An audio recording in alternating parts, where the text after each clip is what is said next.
이게 파란색을 내는 LED고요. 파란색이 네. 형광칠을 씌우면 흰색으로 바뀌어요. 빨간색과 녹색이 지금 만들어지는 건데 네. 우리 눈에는 노란색으로 보이는 거죠, 얘네가. 영화 인터스텔라 보면 블랙홀이 빨아들이는 그 힘, 중력을 이용해가지고 그게 어떻게 이론적으로는 가능한 거예요? 충분히 가능합니다. 충분히 가능하죠.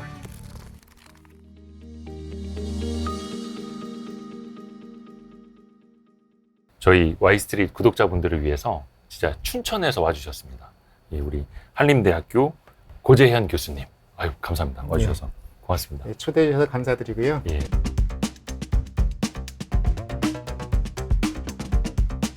저도 정말 이 책을 재밌게 잘 봤습니다. 감사합니다. 유익하게 잘 봤고, 네, 솔직히 감사합니다. 이 책에서 본 내용 가지고 저희 딸들한테 요즘에 써먹고 있습니다. 그러시군요.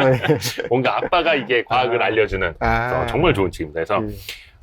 광학 관련된 내용도 많고 예. 전체적인 물리학 관련된 내용도 있는데 좀 어렵지 않게 우리가 소화를 할 수 있는, 그래서 이 책이 거의 한 500페이지 되지 않습니까? 예.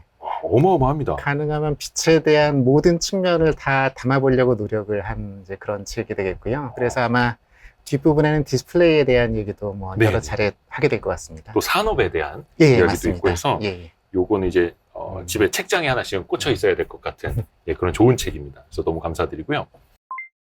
우리가 빛에 대해서 얼마나 알고 있을까?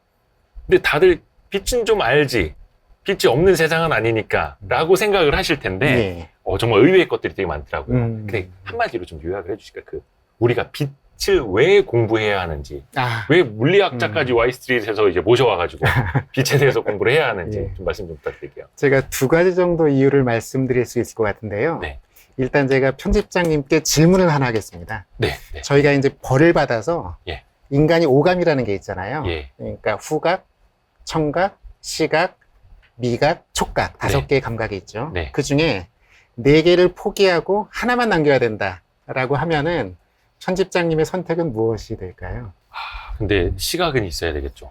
그렇죠. 맞아요. 네, 저도 시각이 있어야 된다고 생각을 합니다. 왜냐면은 저희가 외부에서 정보를 받아들일 때 가장 많은 정보를 받아들이는 감각이 시각이거든요. 그렇죠. 빛을 통해서 시각을 받아들이는 거죠. 네. 그런 면에서 이제 빛을 공부해야 되는 이유가 하나 생기는 건데, 빛에 대한 공부의 역사는 무지 오래됐어요. 예. 그게 역사로 올라가게 되면은 예전에 그리스 시대에 뭐 플라톤, 아리스토텔레스, 유클리드 이런 사람들이 전부 다 빛에 대한 이론을 꺼내놨었습니다. 네. 그러니까 사실상 빛에 대한 공부의 역사는 2000 몇백 년 정도까지 올라가는 그런 긴 역사라고 보시면 되겠고요. 요즘의 IT 문명 시대는 어떤 측면에서는 광기술의 시대라고 볼 수가 있거든요. 우리가 아침부터 밤까지 하루 종일 빛에 근거한 기술들을 이용을 하고 있습니다. 대표적인 게 디스플레이가 되겠고요. 뭐 조명도 있고, 그리고 광통신이라든가 눈에는 보이지 않는 빛이긴 하지만 GPS, 5G 통신, 와이파이, 블루투스 전부 다 빛이거든요. 눈에 안 보이는 빛이 되는 거죠. 블루투스도 빛이에요? 예, 그렇습니다. 네. 그래서 그런 빛, 즉 좀 더 넓은 범위로는 전자기파라고 부르는데, 전자기파를 이용한 정보 전달, 이게 우리 생활의 핵심이 되고 있는 거죠. 그래서 제 생각에는 광기술에 근거한 여러 장치라든가 제품들을 조금 더 지혜롭게 이용하기 위해서라도 빛에 대해서 더 잘 알아야 된다라는 이제 그런 그쵸. 이유가 있겠고요. 그런 면에서 이 책을 또 제가 집필을 했습니다. 그러니까 어떠한 빛의 기술 없이는 뭐 반도체도 마찬가지고 정말 맞습니다. 빼놓고는 우리가 살 수가 없으니까. 예, 그렇죠. 그리고 이제 약간 우리 투자자분들도 많이 신경 쓰시는 약간 산업 이야기를 좀 해볼 텐데, 혹시 이제 교수님이 TV를 사신다면 OLED TV를 사시겠어요? QLED TV를 사시겠어요? 아니면? 제가 답을 세 가지를 드릴 것 같은데요. 네. 첫 번째는 집에 돈이 별로 없으면 그냥 일반 LED TV를 살 것 같은데, 제가 약간 더 이제 가용 금액이 있어서 화질을 따진다고 하면은 QLED TV나 OLED TV를 살 것 같아요. 근데 그 TV, 그 디스플레이들의 구동 원리를 잠깐 설명을 드릴까요? 구분하는 거를. 사실 디스플레이를 구분할 때 결국은 이 화소가 이렇게 있잖아요. 이 화소인데 아까 그 RGB요. 이런 게 몇백만 개가 있는 거거든요. 몇백만 개요? 네, 그럼요. 4K면은 4,000개, 2,000개니까 대략 800만 개. RGB는 3개니까 사실은 2,400만 개가 있는 거죠. 각각은. 그래서 얘네들이 이제 빛의 삼원색을 내는 건데, 관건은 이 화소에서 직접 빛이 만들어지는 방식이 있어요. 그게 OLED. 그리고 유기발광 얘는 다이오드. 직접 빛을 못 만들고 뒤에서 별도로 빛을 보내야 되는 게 있습니다. 그게 네. 액정 방식이에요, LCD. 휴대폰 요즘에 LCD 많이는 안 쓰지만 그래도 아직도 있죠. 그래서 네. 요거는 휴대폰에 들어가는 백라이트였어요. 뒤에 이게- 조명 장치. 이게 백라이트. 조명이에요? 이게 조명입니다. 오. 요 위에 LED가 박혀 있고요. 그 LED가 빛을 내서 이제 이렇게 2차원적으로 뿌려주는 거죠. 요게 아. 백라이트입니다. 네.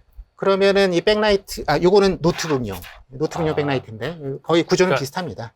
예. 이런 노트북 안에 들어가는 백라이트. 예, 맞습니다. 그러니까 우리가 그 백라이트 유닛이라고 부르는 예. 그 판이죠. 근데 예. 이게 저는 예. 요걸 따로 떼서 보는 건 처음이네요. 이거 되게 얇다. 예. 그거를 더 분해하면 LED가 측면에 쫙 박혀 있습니다. 근데 그 LED도 제가 가지고 와봤죠. 요렇게 생겼거든요. 요거는 사실은 전등이긴 한데 네네. 노란색이 보일지 모르겠네요. 그 노란색 하나가 하나가 백색 LED 하나죠. 다이오드라고 표현을 하면 돼요. 예, 속에 다이오드는 숨어 있어요. 사실 네네네. 속에는 파란색 LED가 숨어 있고 네. 바깥쪽에 형광체라고 부르는 거예요. 형광체. 네. 그래서 간단히 실험을 해 보여드리면 네네네. 요게 파란색을 내는 LED고요. 네네. 여기에 제가 형광체를 씌우면은 이게 네. 노란색, 흰색으로 바뀝니다. 이렇게. 예. 파란색이 네. 형광체를 씌우면 흰색으로 바뀌어요. 이게 백색 LED거든요. 오. 이게 그러니까 일종의 색변화 물질. 파란색을 흡수해서 노란색 빛으로 바꿔주는. 네네네네. 그래서 파란색에다가 네. 노란색으로 변화시키는 물질을 씌우면, 형광체를 씌우면 그럼 이게 흰색이 백색이, 되네. 백색이 됩니다. 희한하네. 이게 부피가 너무 크기 때문에 네네. 부피를 얇게 만들면 이렇게 되는 거고요. 그 안에 다 들어가 예, 있는. 다 들어가 있고. 이거를 더 작게 만들어야지 이런 데 들어가는. 요렇게. 네, 훨씬 더 작게 근데 만들어야지. 그게 네. 몇백만 개씩. 그렇진 않습니다. 화소는 몇백만 개인데, 네. 백색 LED 자체는 뭐 사이즈에 따라서 수십 개에서 뭐 수백 개? 네. 백라이트로만 빛만 네. 보이면 되니까. 그럼요. 아. 그렇게 해서 액정 패널 뒤에다 이걸 놓고 앞에다 칼라 필터를 대면 이제 색깔이 입혀지는 거죠. 칼라 필터. 이런. 요거를 이제 화소라고 생각하시면 돼요. 한꺼번에. 예, 이렇게 하면 요게 이제 화소가 되는 거죠. 굉장히 사이즈가 큰. 200만 개면 200만 화소가 되는 거고. 그러니까 1000만 개면 1000만 화소가 되는 거고. 맞습니다. 예. 맞습니다. 그래서 4K라고 하는 게 K가 1000이잖아요. 네네. 그러니까 가로 방향으로 4000개, 원래 3800몇 개 하지만 네. 세로로 대략 2000개. 아. 8K면은 대략 8000개, 4000개. 이렇게 되는 거예요. 네. 그러니까 이거를 백라이트라고 생각하면은 흰색을 쏴주는 거고요. 네네네. 흰색에다가 얘를 대면 파란색이 만들어지는 거고, 아. 얘를 대면 녹색이 만들어지고, 네. 얘를 대면은 빨간색이 만들어지는 거죠. 그거를 적당히 조합해서 우리가 원하는 컬러를 만들 수가 있어요. 어떤 얘기냐면은 네. 이렇게 됐을 때 네.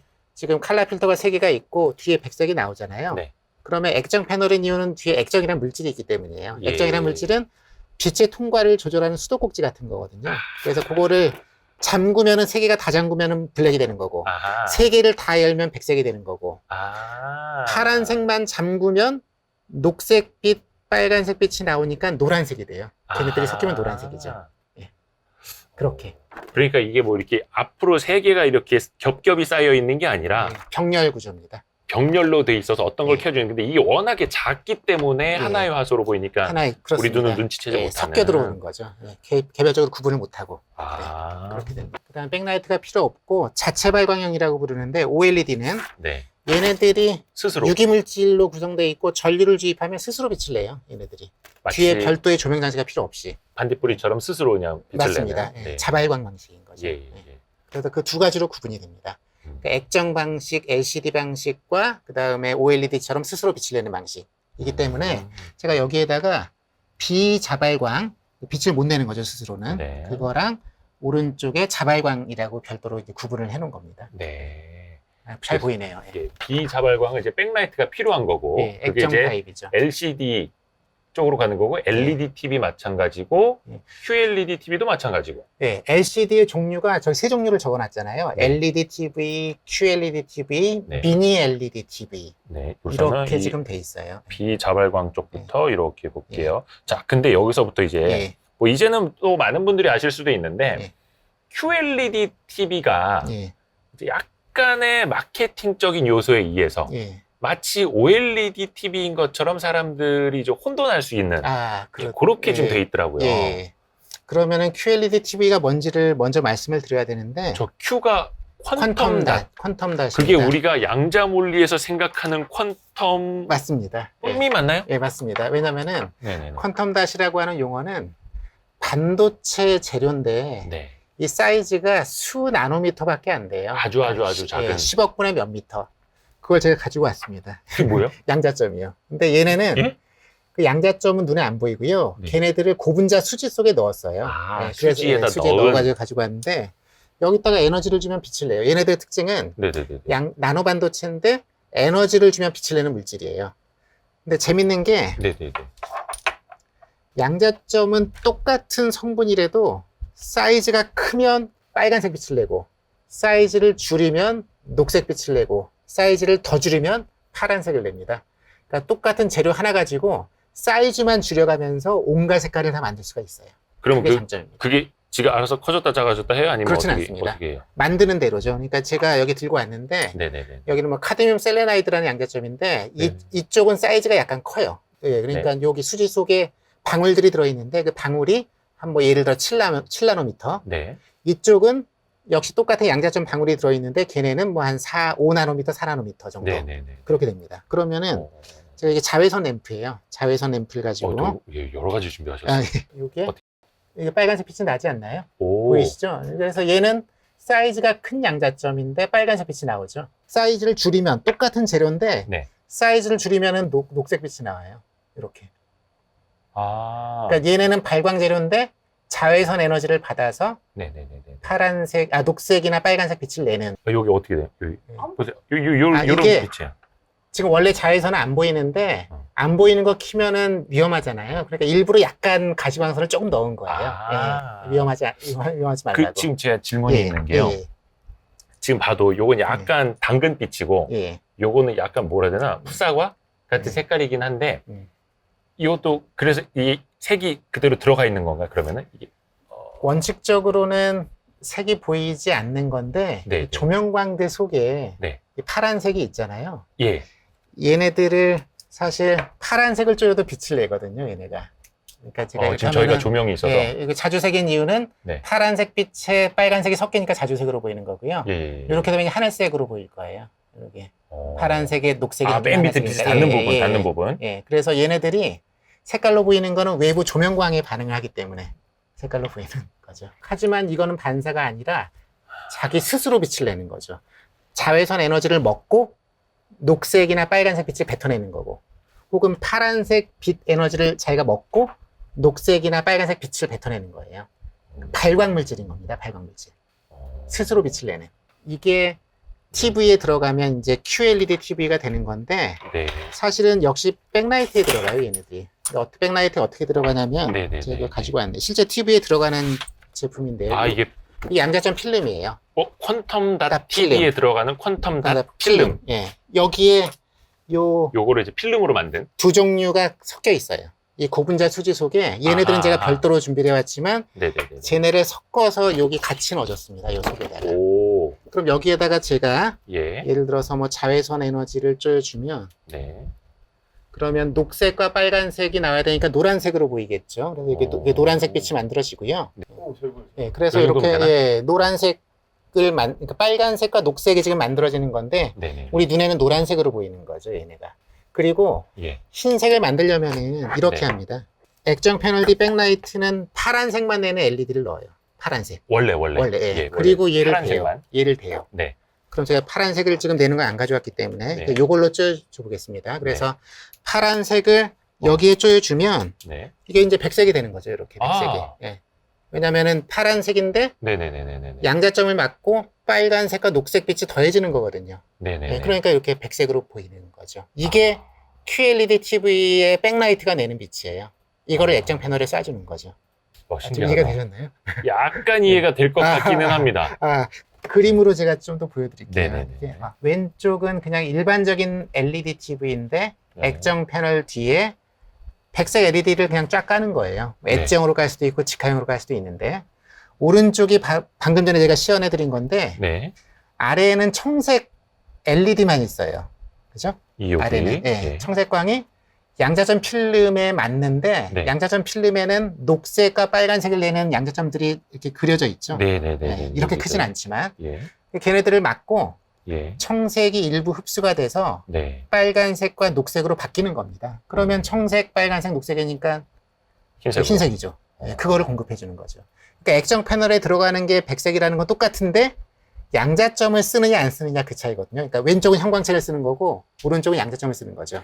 근데 왜 어떤 장점이 있길래 얘를 쓰는 거냐는 질문하시려는 거잖아요. 그죠? 무슨 차이지? 그럼 화질이 더 좋아지는 거예요? 뭐예요? 예, 색감이 화질이 좋아지는 좋아집니다. 지금 제가 아니, 스펙트럼을 제가 직접 찍은 건데 그러니까 백라이트에 따라 화질이 좋아진다고? 예, 그렇습니다. 왜냐면은 네네네. 왼쪽은 LED TV의 백색인데 네. 보시면은 청색 LED 피크가 있고요. 이건 청색 LED가 내는 거고 네. 보통은 형광체가 두 종류가 들어있어요. 예. 녹색을 내는 형광체, 네. 빨간색을 내는 형광체. 네. 그 얘네들이 이렇게 백색으로 들어가서 액정 패널을 통과할 때 네. 칼라 필터를 통과한다는 거는 이제 요거 이렇게 잘라내는 거거든요, 사실은. 잘라내는 거죠. 컬러 필터. 예, 칼라 필터 통과하면은 네. 이 색깔이 세 개로 나눠지거든요. 네. 블루, 그린, 레드 이렇게. 예. 근데 오른쪽을 보면은 양자점이 되는 것들은 스펙트럼의 폭이 좀 좁아요. 좀 약간 날카롭죠. 그리고 이렇게 잘라내면은 잘라볼게요. 네. 그럼 역시 파란색, 네. 녹색, 빨간색으로 나눠져서 둘 다 빛의 삼원색을 만들어내는데 예. 중요한 거는 파란색은 비슷하지만 네. 녹색을 보게 되면은 많이 차이가 나네요. 차이가 많이 나요. 폭에서. 예, 폭에서. 폭이 좁은 게 좋아요. 좁은 게.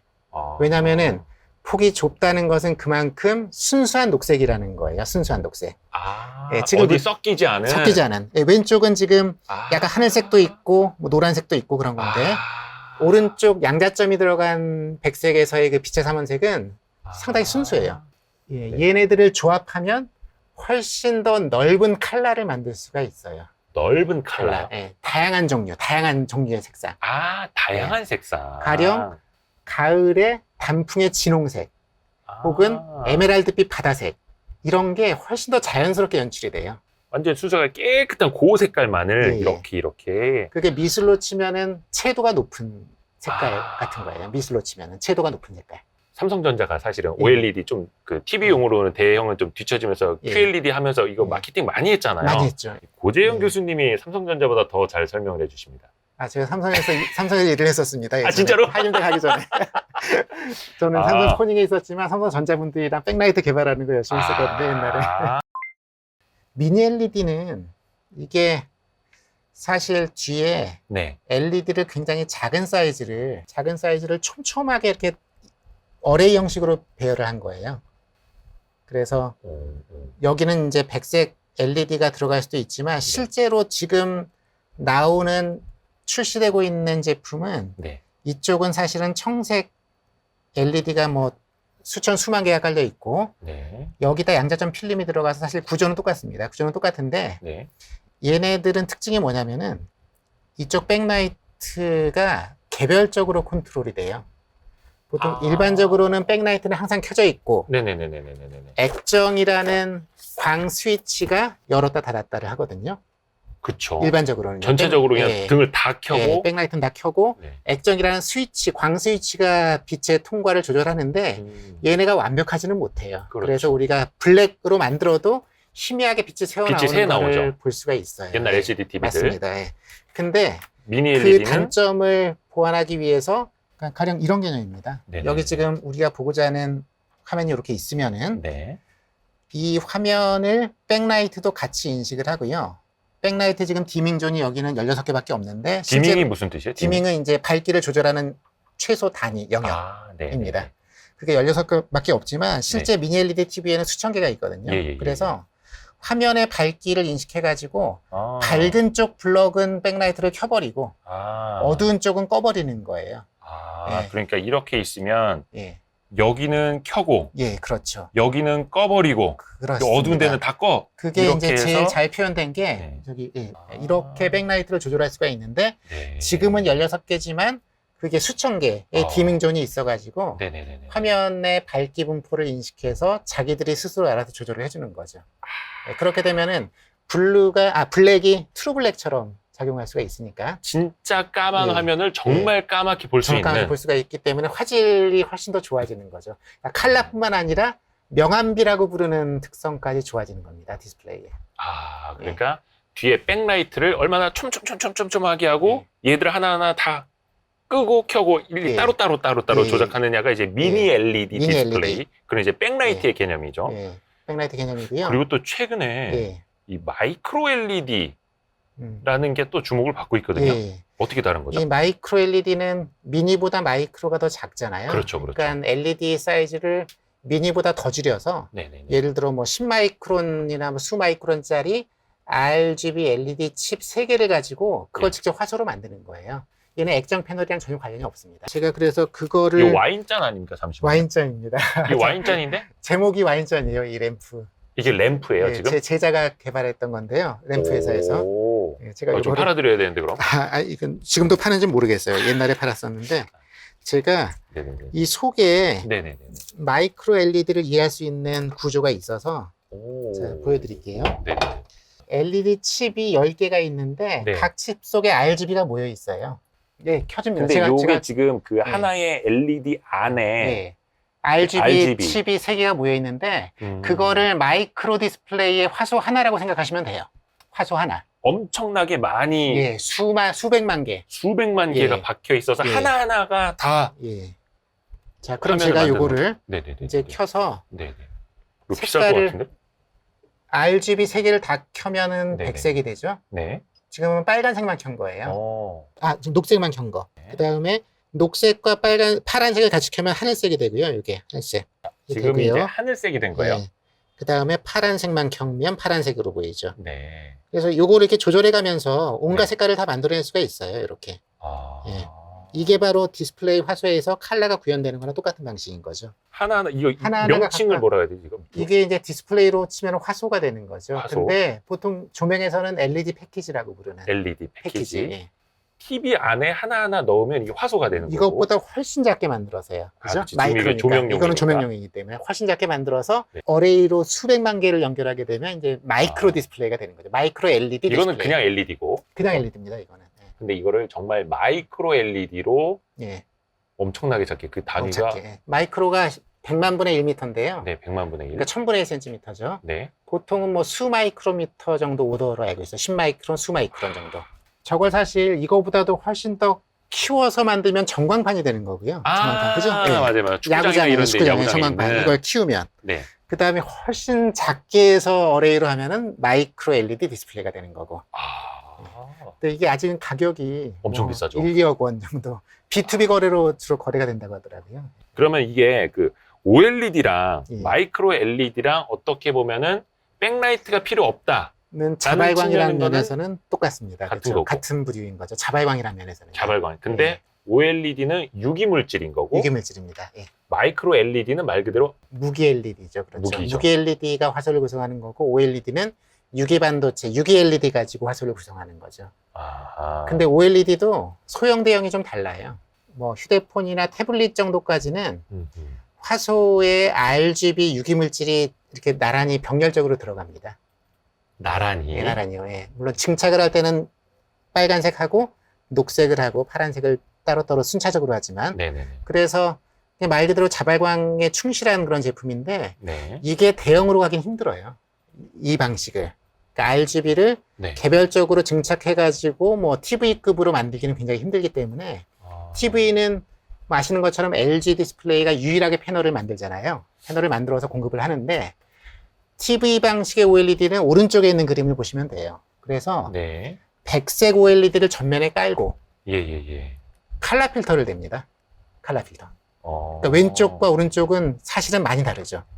그러니까 작은 사이즈는 칼라 필터 없이 예. RGB가 스스로 빛을 내고 걔네들을 조합하면 온갖 색깔이 만들어지는데 네네네. 오른쪽은 백색 OLED를 전면에 깔고 나서 칼라 필터를 대가지고 네. 색깔을 입히는 거예요.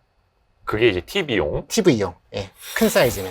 근데 이게 많은 네. 이제 투자자분들이나 네. 이렇게 좀 공부하시는 분들은 네. 그래 삼성 디스플레이는 작은 OLED를 잘 네. 만들어. 예. 그래서 삼성전자도 많이 납품을 했어. 예. 근데 LG 디스플레이는 TV용 큰 거를 OLED TV, OLED 패널을 잘 만들어. 예. 근데 삼성 디스플레이는 큰 TV용을 못 만들어서 요즘에 뭐 LG 디스플레이 거를 사다 쓰네 만의 이야기가 예. 많이 나오잖아요. 예. 근데 그거를 왜 못하는 걸지, 왜 큰 걸 만들기 어려운 건지 혹시.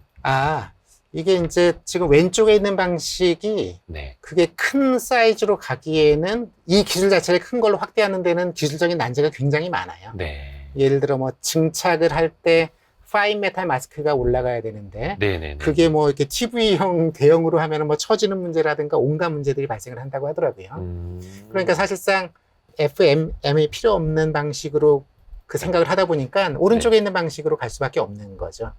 LG의 경우에는요.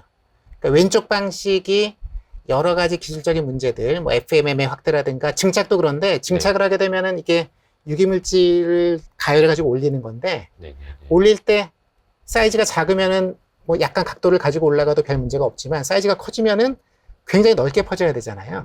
그러니까 측면으로 갈 때는 뭐 올라가는 두께가 달라진다거나 그런 식의 문제들도 발생할 수가 있겠고요. 그 대신에 삼성은 아시는 것처럼 이 방식을 지금 쓰잖아요.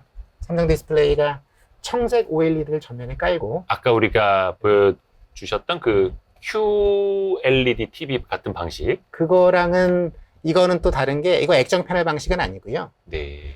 얘는 청색 OLED가 전면에 깔리고 화소의 양자점이 들어갑니다. 아까는 백라이트에 들어갔는데. 그럼 어떤 차이가? 화소의 양자점이 들어가는 거랑 백라이트 필름으로 양자점 필름을 쓰는 거랑 어떤 차이예요? 그게 차이가 일단 하나는 뭐 장점들이 생기는 건데 OLED가 들어가면 기본적으로 플렉서블도 가능하고 등등 여러 가지 장점이 생기죠. 그 다음에 색깔의 순도는 그대로 유지할 수가 있겠고요. 그리고 또 하나는 QLED에다가 미니 LED 방식을 넣으면은 아까 뭐 수천 개의 디밍존이 있다고 말씀을 드렸지만 사실 수천 개의 디밍존을 하더라도 여기 백색 OLED나 뒤에 요 삼성의 QD OLED나 얘네들은 디밍이 픽셀 디밍이에요. 픽셀 디밍. 어떤 얘기냐면 말 그대로 픽셀 단위로 켰다 껐다 하는 거죠. 켰다 껐다. 픽셀 단위로 껐다 켰다. 근데 미니 LED는 디밍존이 수천 개이기 때문에 각각의 존에 포함되어 있는 화소수가 굉장히 많아요. 그래서 우리가 영화를 볼 때 밝기가 뭐 대충 천천히 변하는 건 문제가 없는데 이런 장면 생각해 보시면 되는데 까만 하늘에 밤하늘에 별이 촘촘히 박혀 있다. 그거를 수천 개의 디밍존으로 제대로 구현하기는 쉽지가 않죠.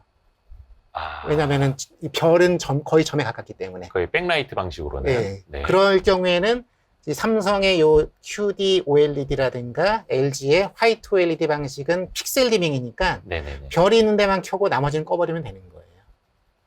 그죠? 그러니까 명암비 면에서는 세세하게 표현한다는 면에서는 아무래도 이쪽에 더 유리한 거죠. 픽셀 디밍이니까. 눈으로 보는 더 앞에 있는 픽셀을 껐다 켜느냐, 그렇죠. 아니면 그 뒤에 있는 백라이트를 껐다 켜느냐, 그 차이네요. 맞습니다. 그 차이인 거죠. 그래서 뭐 기본적으로 그 빛의 삼원색의 순도가 비슷하다고 하면 이 픽셀 디밍을 할 수 있는 쪽의 화질이 한밤중에 조명을 꺼놓고 영화 같은 걸 볼 때는 아무래도 더 원칙적으로 유리하겠죠. QD OLED 방식이나 그 LG의 화이트 OLED 방식이나. 그래서 화이트 OLED는 말 그대로 뭐라고 해야 되나? 그 기판에 올라가는 OLED가 흰색인 거고. 흰색인데 사실은 흰색을 구현할 때 흰색을 내는 OLED는 없거든요. 그러니까 청색 OLED 2개 놓고 탄뎀으로 2개 놓고 가운데다가 그린 내는 거, 뭐 빨간색 내는 거 이렇게 적층을 해가지고 흰색을 만들어요. 단지 걔네들은 픽셀 구조를 가질 필요가 없기 때문에 훨씬 쉽게 만들 수가 있는 거죠. 그래서 돈이 많으면 OLED. 약간 돈이 적으면 LED. 근데 그 중간이면은 QLED. 약간 이럴 수도 있고. OLED가 아직 너무 비싸요. 근데 뭐 QLED나 OLED나 사실 일반적인 영상 화질을 볼 때는 화질 차이가 별로 없지 않을까 그런 생각도 드는데요. 제 개인적으로는. 그러니까 아까 그 특수한 그런 상황들에서는 OLED가 유리할 수가 있는데. 그쵸. 사실 사람의 육안으로 그게 구분이 되겠습니까? 지금 요게 OLED 스펙트럼인데요. 그죠? 여기 있는 거. 그 다음 이쪽은 TV용 OLED 스펙트럼이고 요거는 휴대폰용 OLED 스펙트럼이고요. 그래서 TV용 스펙트럼이랑 앞에 양자점이랑 비교하면은 사실 뭐 그렇게 색순도 면에서는 크게 차이가 없거든요. 뭐 모르겠습니다. 혹시 뭐 본인의 눈이 그 매 눈에 가까워서 색 순도를 나는 다 기가 막히게 구분을 해야겠다 하면은 뭐 이제 OLED TV를 고집해야 되는 거겠고요. 그리고 진짜 제가 돈이 많으면 LG의 롤러블 TV를 살 것 같아요. 1억 원 이상 있으면. 그건 당연히 이제 OLED 방식이니까. OLED 방식이죠. 굽힐 수가 말려 있는. 있다가 뭐 정보창만 표시할 때는 약간만 올리고 그 다음에 이제 완전히 다 펴면은 TV가 커다란 TV가 되고 그것도 아주 엄청나게 비싸기는 한데 1억 원일걸요, 그것도 아마. 한 10년 전만 하더라도 LED TV가 굉장히 비쌌어요. 비쌌죠. 근데 맞습니다. 지금은 거의 뭐 몇십만 원에 살 수 있는 TV가 돼버렸고 네, 그렇죠. 시간이 지나면 또 OLED TV도 그렇게 싸질 그럴 까요? 가능성이 충분히 있습니다. 왜냐면은 제가 예전에 대기업에서 백라이트 개발할 때 그때는 형광등이었거든요. 형광등. 형광등이었는데 그쵸. CCFL이라는 예. 그때 LED 백라이트가 엄청나게 비쌌어요. 그냥 형광등 들어간 TV보다 오히려 훨씬 더 비싼. 아, 근데 그게 LED 기술의 성숙도가 올라가면서 어느 순간에 그냥 형광등을 탁 밀어내고 백라이트 자리를 차지했거든요. LED TV. LED가요. 네. 그러니까 어떤 기술은 안 될 거야 내지는 상용화는 절대 안 될 거야. 이런 말을 못하는 시대가 된 것 같아요. 기술이 어떤 식으로 발전할지 모르기 그렇죠. 때문에. 옛날에 좀 이제 뭐 그렇죠. LED TV쯤이야 뭐 이러고 제가 언젠가는 또 이제 마이크로 LED TV도 우리가 또 네. 그렇게 취급할 수 있는 날 빨리 오면 좋겠습니다. 이렇게 기술의 어떤 뭐 원천적인 것부터 좀 이해를 하면 실제 투자를 할 때도 되게 좋을 것 같거든요. 아, 그렇죠. 또 반도체 쪽에서 이야기가 요즘에 예. 최고 많이 나오는 게 예. EUV, 예. 극자외선, 이게 예. 그 포토레지스트라고 해서 예. 반도체 기판에 그림을 그릴 때 아, 그렇죠. 쓰이는 그렇죠. 기술이잖아요. 예. 근데 이게 자외선 같기는 한데 음. 극자외선, 예. EUV라는 게 어떻게 좀 원리가 다른 예. 걸까요? 아, 그게 예. 결국은 파장 문제예요, 파장. 제가 파장. 아까 빨간색에 비해서 파란색 빛의 파장이 짧다고 말씀드렸잖아요. 네. 파장을 더 줄이면 자외선이 되고요. 네. 자외선 중에서도 A, B, C 순으로 내려가고. 네. 그 다음에 그 EUV 이전 단계에 쓰이는 게 그 불화 아르곤이라든가 불화 크립톤 레이저를 썼었는데요. 네. 걔네들의 파장이 뭐 190몇 나노미터, 240몇 나노미터였어요. 예. 그게 파장이 대충 가시광선 파장의 절반 정도거든요. 네. 근데 이제 걔네들에 비해서 EUV는 13.5 나노미터니까 네. 10분의 1 미만이죠. 10몇 분의 1 정도로 줄어드는 거예요. 네. 그러면 이거를 어떻게 비유할 수가 있냐면은 그 성균관대 화학공학과의 권석준 교수님이라는 분이 재밌게 비유를 해주셨는데 네. 우리가 빗으로 머리를 이렇게 빗을 때 예. 빗살이 듬성듬성 있으면 머리가 대충 빗는 거잖아요. 도끼빗 같은 예. 거. 네. 참빗 같은 걸로 빗으면 굉장히 촘촘하기 때문에 아주 가지런히 빗을 수가 있는 거죠. 아. 파장이 짧으면 훨씬 세밀하게 작업을 할 수가 있어요. 훨씬 세밀하게. 아. 예. 그러니까 그런 느낌이구나. 선폭을 뭐 10몇 나노미터짜리에서 요즘 말하는 5나노, 3나노로 줄일 수가 있는 거죠. 네네네. 예. 그래서 결국 파장이 짧은 자외선을 만들어내는 기술이 굉장히 중요한데 광원 기술이지만 아. 그게 이제 유일하게 전 세계에서 ASML 네덜란드. 예. 물론 니콘이나 뭐 이런 데도 좀 하고 있는 것 같긴 한데요. 네. 시장 점유율이 미미한 것 같더라고요. 그래서 예. ASML이 슈퍼 의리돼서 음. 전 세계에 이제 이거를 공급을 하고 있는 거죠. EUV 그 장치를요. 아. 노광 장치를. 근데 이게 되게 정말 어려운 거겠죠, 당연히. 뭐 굉장히 어렵다고 극자외선 하더라고요. 예. 노광 기술. 예. 그러니까 자외선보다 파장이 더 짧게 그 빛을 쏴주는 기술인데, 그렇죠? 예. 어려운 점이 두 개가 있는데 일단은 EUV를 만드는 것도 힘든데요. 이렇게 만든다고 제가 들었습니다. 네. 그 원소 중에 그 주석이 있거든요. 주석이 네, 있는데 주석 방울을 엄청나게 작은 방울을 뭐 1초에 몇만 번을 떨어뜨린대요. 네. 1초에 진공 중에. 예. 거기에다가 초고출력 CO2 이산화탄소 레이저로 펄스를 딱 쏴주면은 예. 펄스가 이 방울에 탁탁 부딪히면서 얘네가 플라즈마로 바뀌는데 예. 그 플라즈마에서 나오는 파장이 바로 13.5 나노미터의 그 극자외선. 극자외선이 나오는 것도 힘들지만 문제는 이 정도 파장이면은 일반적으로 지구상에 존재하는 물질들의 흡수가 너무나 잘 된대요. 흡수가. 그러니까 살아남는 게 별로 없는 거예요. 그 빛이. 그 EUV가. 네. 그래서 과학자들이 특수한 물질들로 이렇게 겹겹이 해가지고 거울을 만들어서 아하. 자동차 헤드라이트처럼 그 네네네. 뒤에다 대는 거죠. 네. 그럼에도 불구하고 반사율이 높지가 않아서 예, 예, 예. 예, 대충 얘네들도 흡수를 많이 해버리고 해서 조금만 살아남아서 그 스캐너 쪽으로 가는 거거든요. 아. 그래서 제가 듣기로는 그 권 교수님 얘기에 의하면은 10,000와트가 들어가면 예.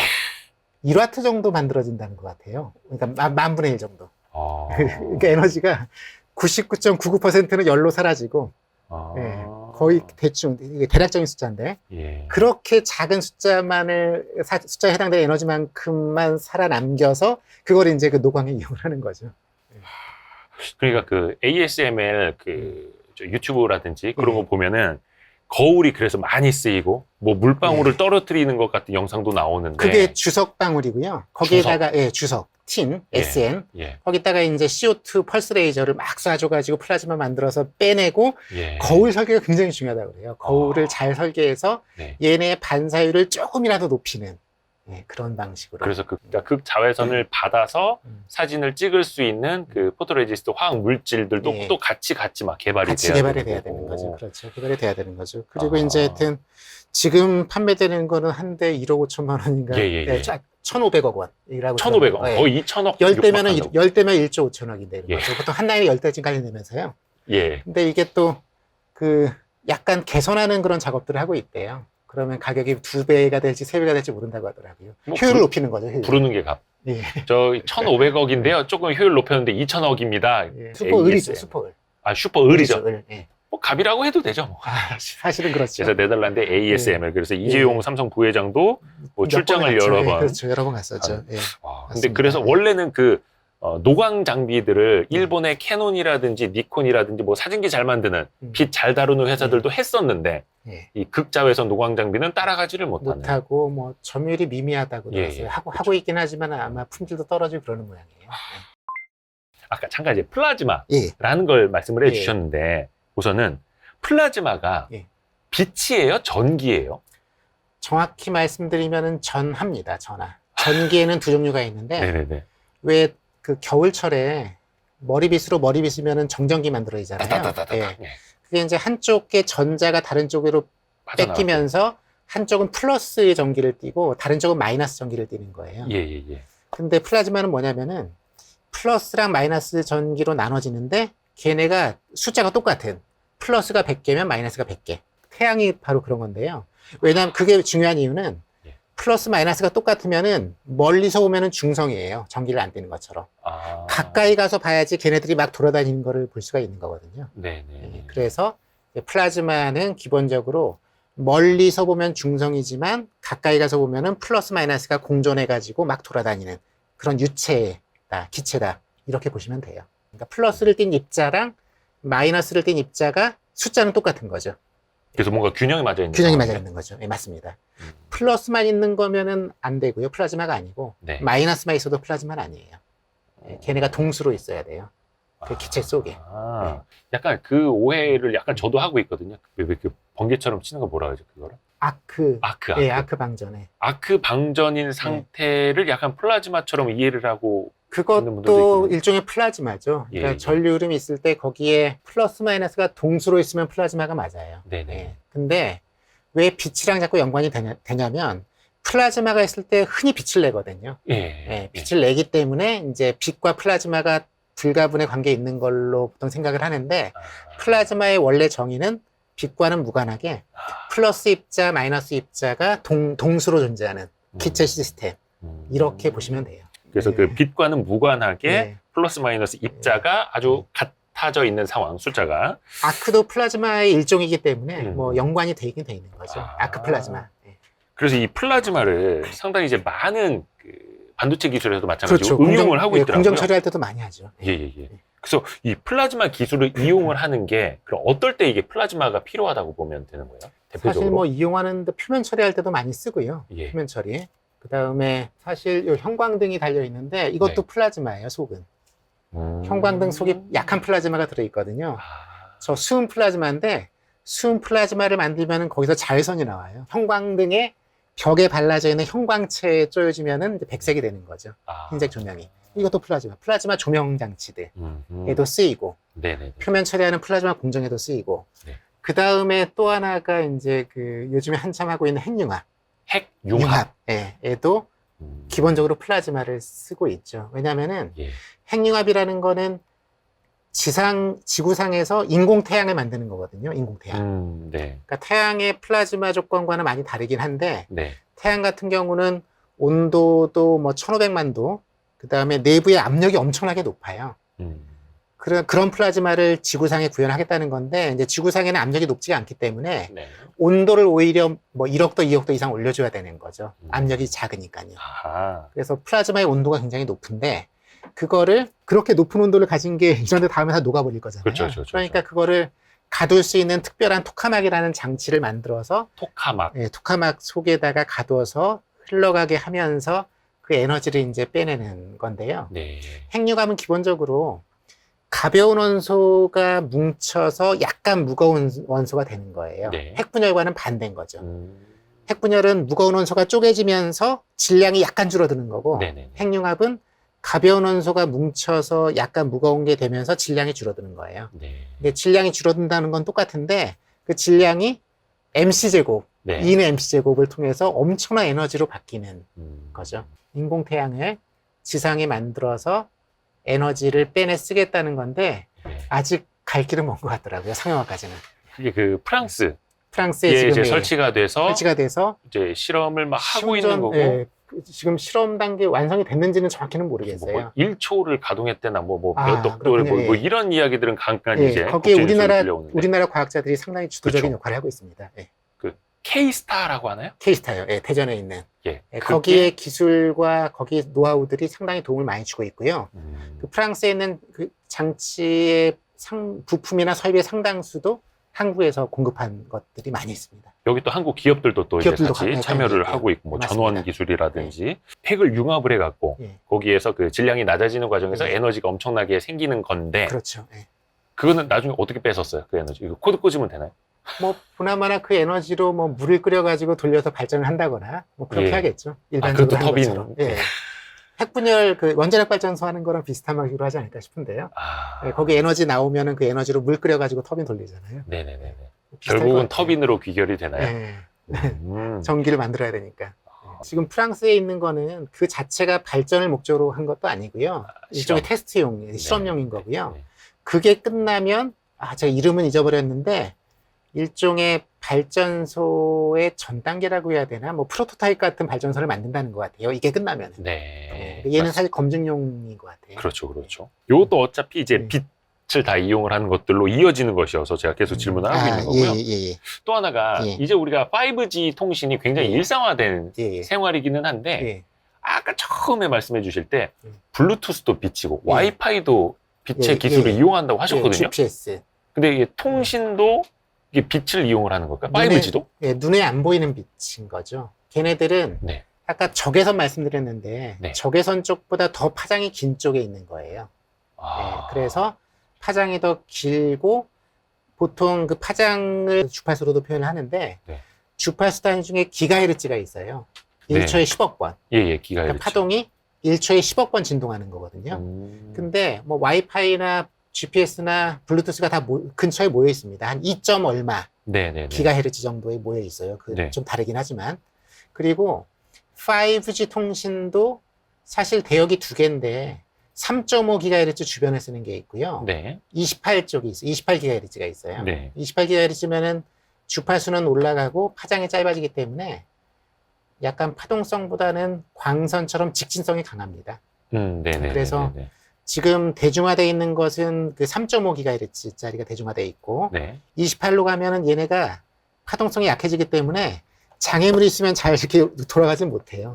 그러니까 통신회사들이 스몰 셀 이런 것들을 훨씬 더 많이 설치를 해야 되니까 일종의 중계기 같은 거를 예, 더 맞습니다. 많이 촘촘하게 배치해야 투자비가 되는. 많이 들어서 제일 꺼리는 것 같더라고요. 아. 처음에 선전할 때는 이제 28로 하게 되면은 대역폭도 넓어지니까 그 뭐 통신 속도도 훨씬 빨라지고 하는 그런 게 선전이 많이 됐었는데 네. 실제로 이제 3.5가 대중화돼서 쓰다 보니까 투자비가 훨씬 많이 드는 그쪽은 좀 약간 꺼려하는 분위기인 것 같아서 아직 설치율이 그렇게 높은 것 같지는 않더라고요. 약간 그게 우리 그 가정용 와이파이나 이런 거 쓸 때도 보면 뭐 2G로 되어 있는 거 있고 예. 5G로 되어 있는 거 있는데 느낌상 그렇습니다.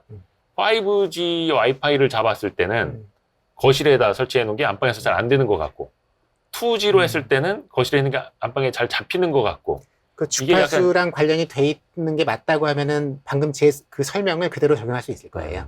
5G는 파장이 짧아서 직진성이 강한 거고 네네네. 2G는 파장이 길기 때문에 파동성이 강하니까 애돌아가는 능력이 뛰어난 거고 그렇게 볼 수 있을 것 같아요. 광통신. 예. 그러면 옛날에 그 광섬유 예. 있잖아요. 네. 지금도 있는 거죠. 지금도 있죠. 그러면 여기 끝에서 보내는 빛이 음. 뭔가 그 투명한 빛이 좀 끝에까지 빛의 속도로 전달이 되는. 맞습니다. 그래서 이제 광통신이 되는 거고. 광통신이죠. 그러니까 광통신은 말 그대로 광섬유인데 네.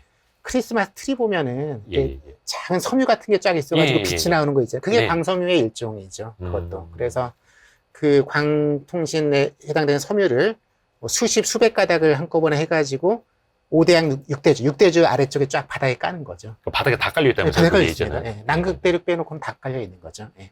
사실 원래는 구리통신을 썼었는데 예. 옛날에는 예. 그게 대서양을 횡단하는 그 구리통신 선이 최초로 깔린 게 1800년대 중반이에요. 1800년대 중반이에요. 예. 근데 구리선이 대서양 밑에 대서양 밑에 깔린 깔린 게요. 근데 그때는 네. 한 달 만에 부식되고 해가지고 쓸모가 없어졌어요. 아. 근데 끊임없이 시도를 해가지고 깔렸는데 지금은 그게 엄청나게 다양한 패스로 광섬유가 이제 깔려 있는 거죠. 광섬유가 훨씬 빠르고 이제 그 전달하는 정보량도 훨씬 많기 때문에. 말 그대로 빛의 속도로 신호를 보내는. 네, 그렇죠. 그렇죠.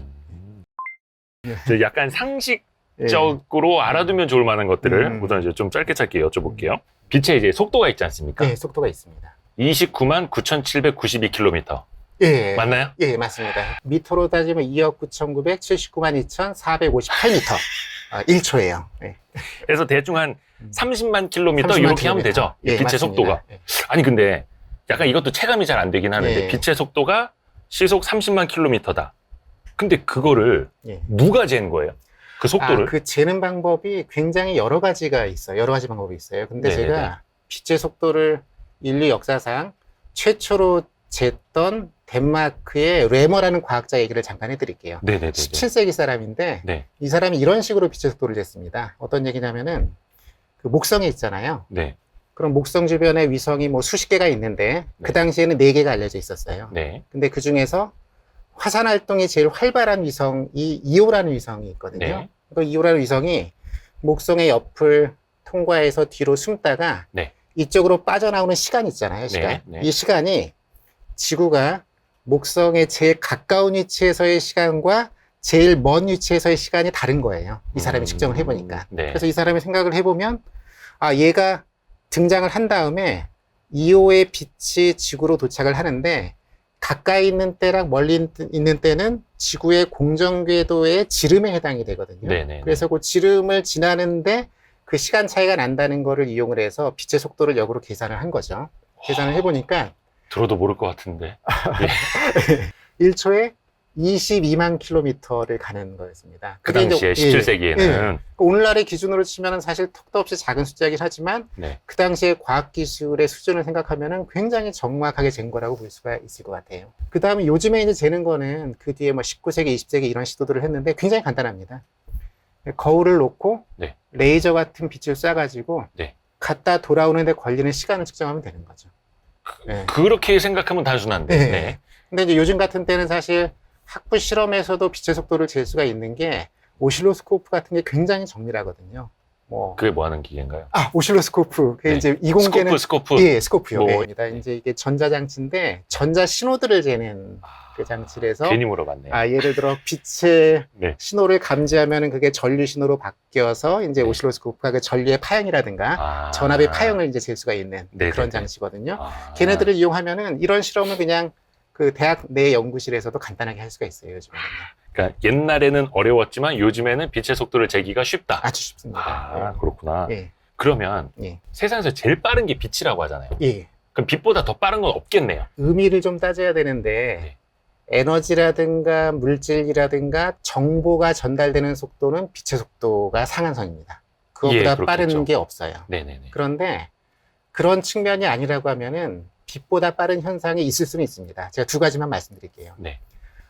빅뱅이 있고 나서 초기 우주에서 그 우주라는 공간이 급팽창을 했던 시절이 있었거든요. 네네네네. 그걸 인플레이션이라고 부르는데, 요즘에도 인플레이션이 문제죠. 네. 하여튼 그 공간이 네. 급팽창을 하는데 공간의 팽창 속도가 빛의 속도보다 훨씬 빨랐다라고 지금 생각을 하고 있어요. 근데 공간의 우주의 팽창 예, 우주의 속도가 팽창 빛보다 속도가요. 빠르게 우주가 예, 팽창했다고. 초기예요, 초기. 그래도 그거는 정보라든가 에너지의 팽창이 에너지 전달이 아니기 때문에 충분히 가능한 거고요. 그게 하나고. 네. 그다음 또 하나는 여기 이순실 교수님이 오셔서 이 말씀을 분명히 하셨을 텐데 네. 입자가 두 개가 있으면은 네네네네. 얘네들이 얽혀 있잖아요. 네. 얽힘이라는 현상이 있어서 네. 얽히게 만든 다음에 예를 들어 몇 광년 떨어진 그런 거리로 두 별에다가 갖다 놓게 되면은 얽혀 있기 때문에 하나를 측정하면 그 순간 즉시 다른 쪽의 상태가 바뀌는 거죠. 그 양자물리. 양자물리요. 네네네. 네. 그래서 이것도 빛보다 빠르게 얘를 변화시켰다라는 측면, 순간이니까요. 네. 그건 이제 그런 면에서는 맞지만 이 정보를 전달하지는 못해요. 네, 정보를 전달하지 못하기 때문에 어떤 상태 변화 일어난다고 가정이 되지만 예. 그게 순간적으로 일어나지만 그걸 이용해서 정보를 전달하는 건 불가능하기 때문에 정보 전달이나 에너지나 물질의 전달 속도의 상한선으로서의 빛의 속도는 여전히 유효합니다. 혹시 예. 우리가 어릴 적에 보면 예. 뭐 플래시라든지 예. 뭐 레이저 빔 같은 거 이제 물에다가 이렇게 쏘면 예. 빛이 꺾이잖아요. 꺾입니다. 예. 근데 꺾이는 건 이제 어릴 적에도 막 물 이렇게 해서 배웠는데 예. 근데 빛이 이렇게 예. 휘기도 하나요?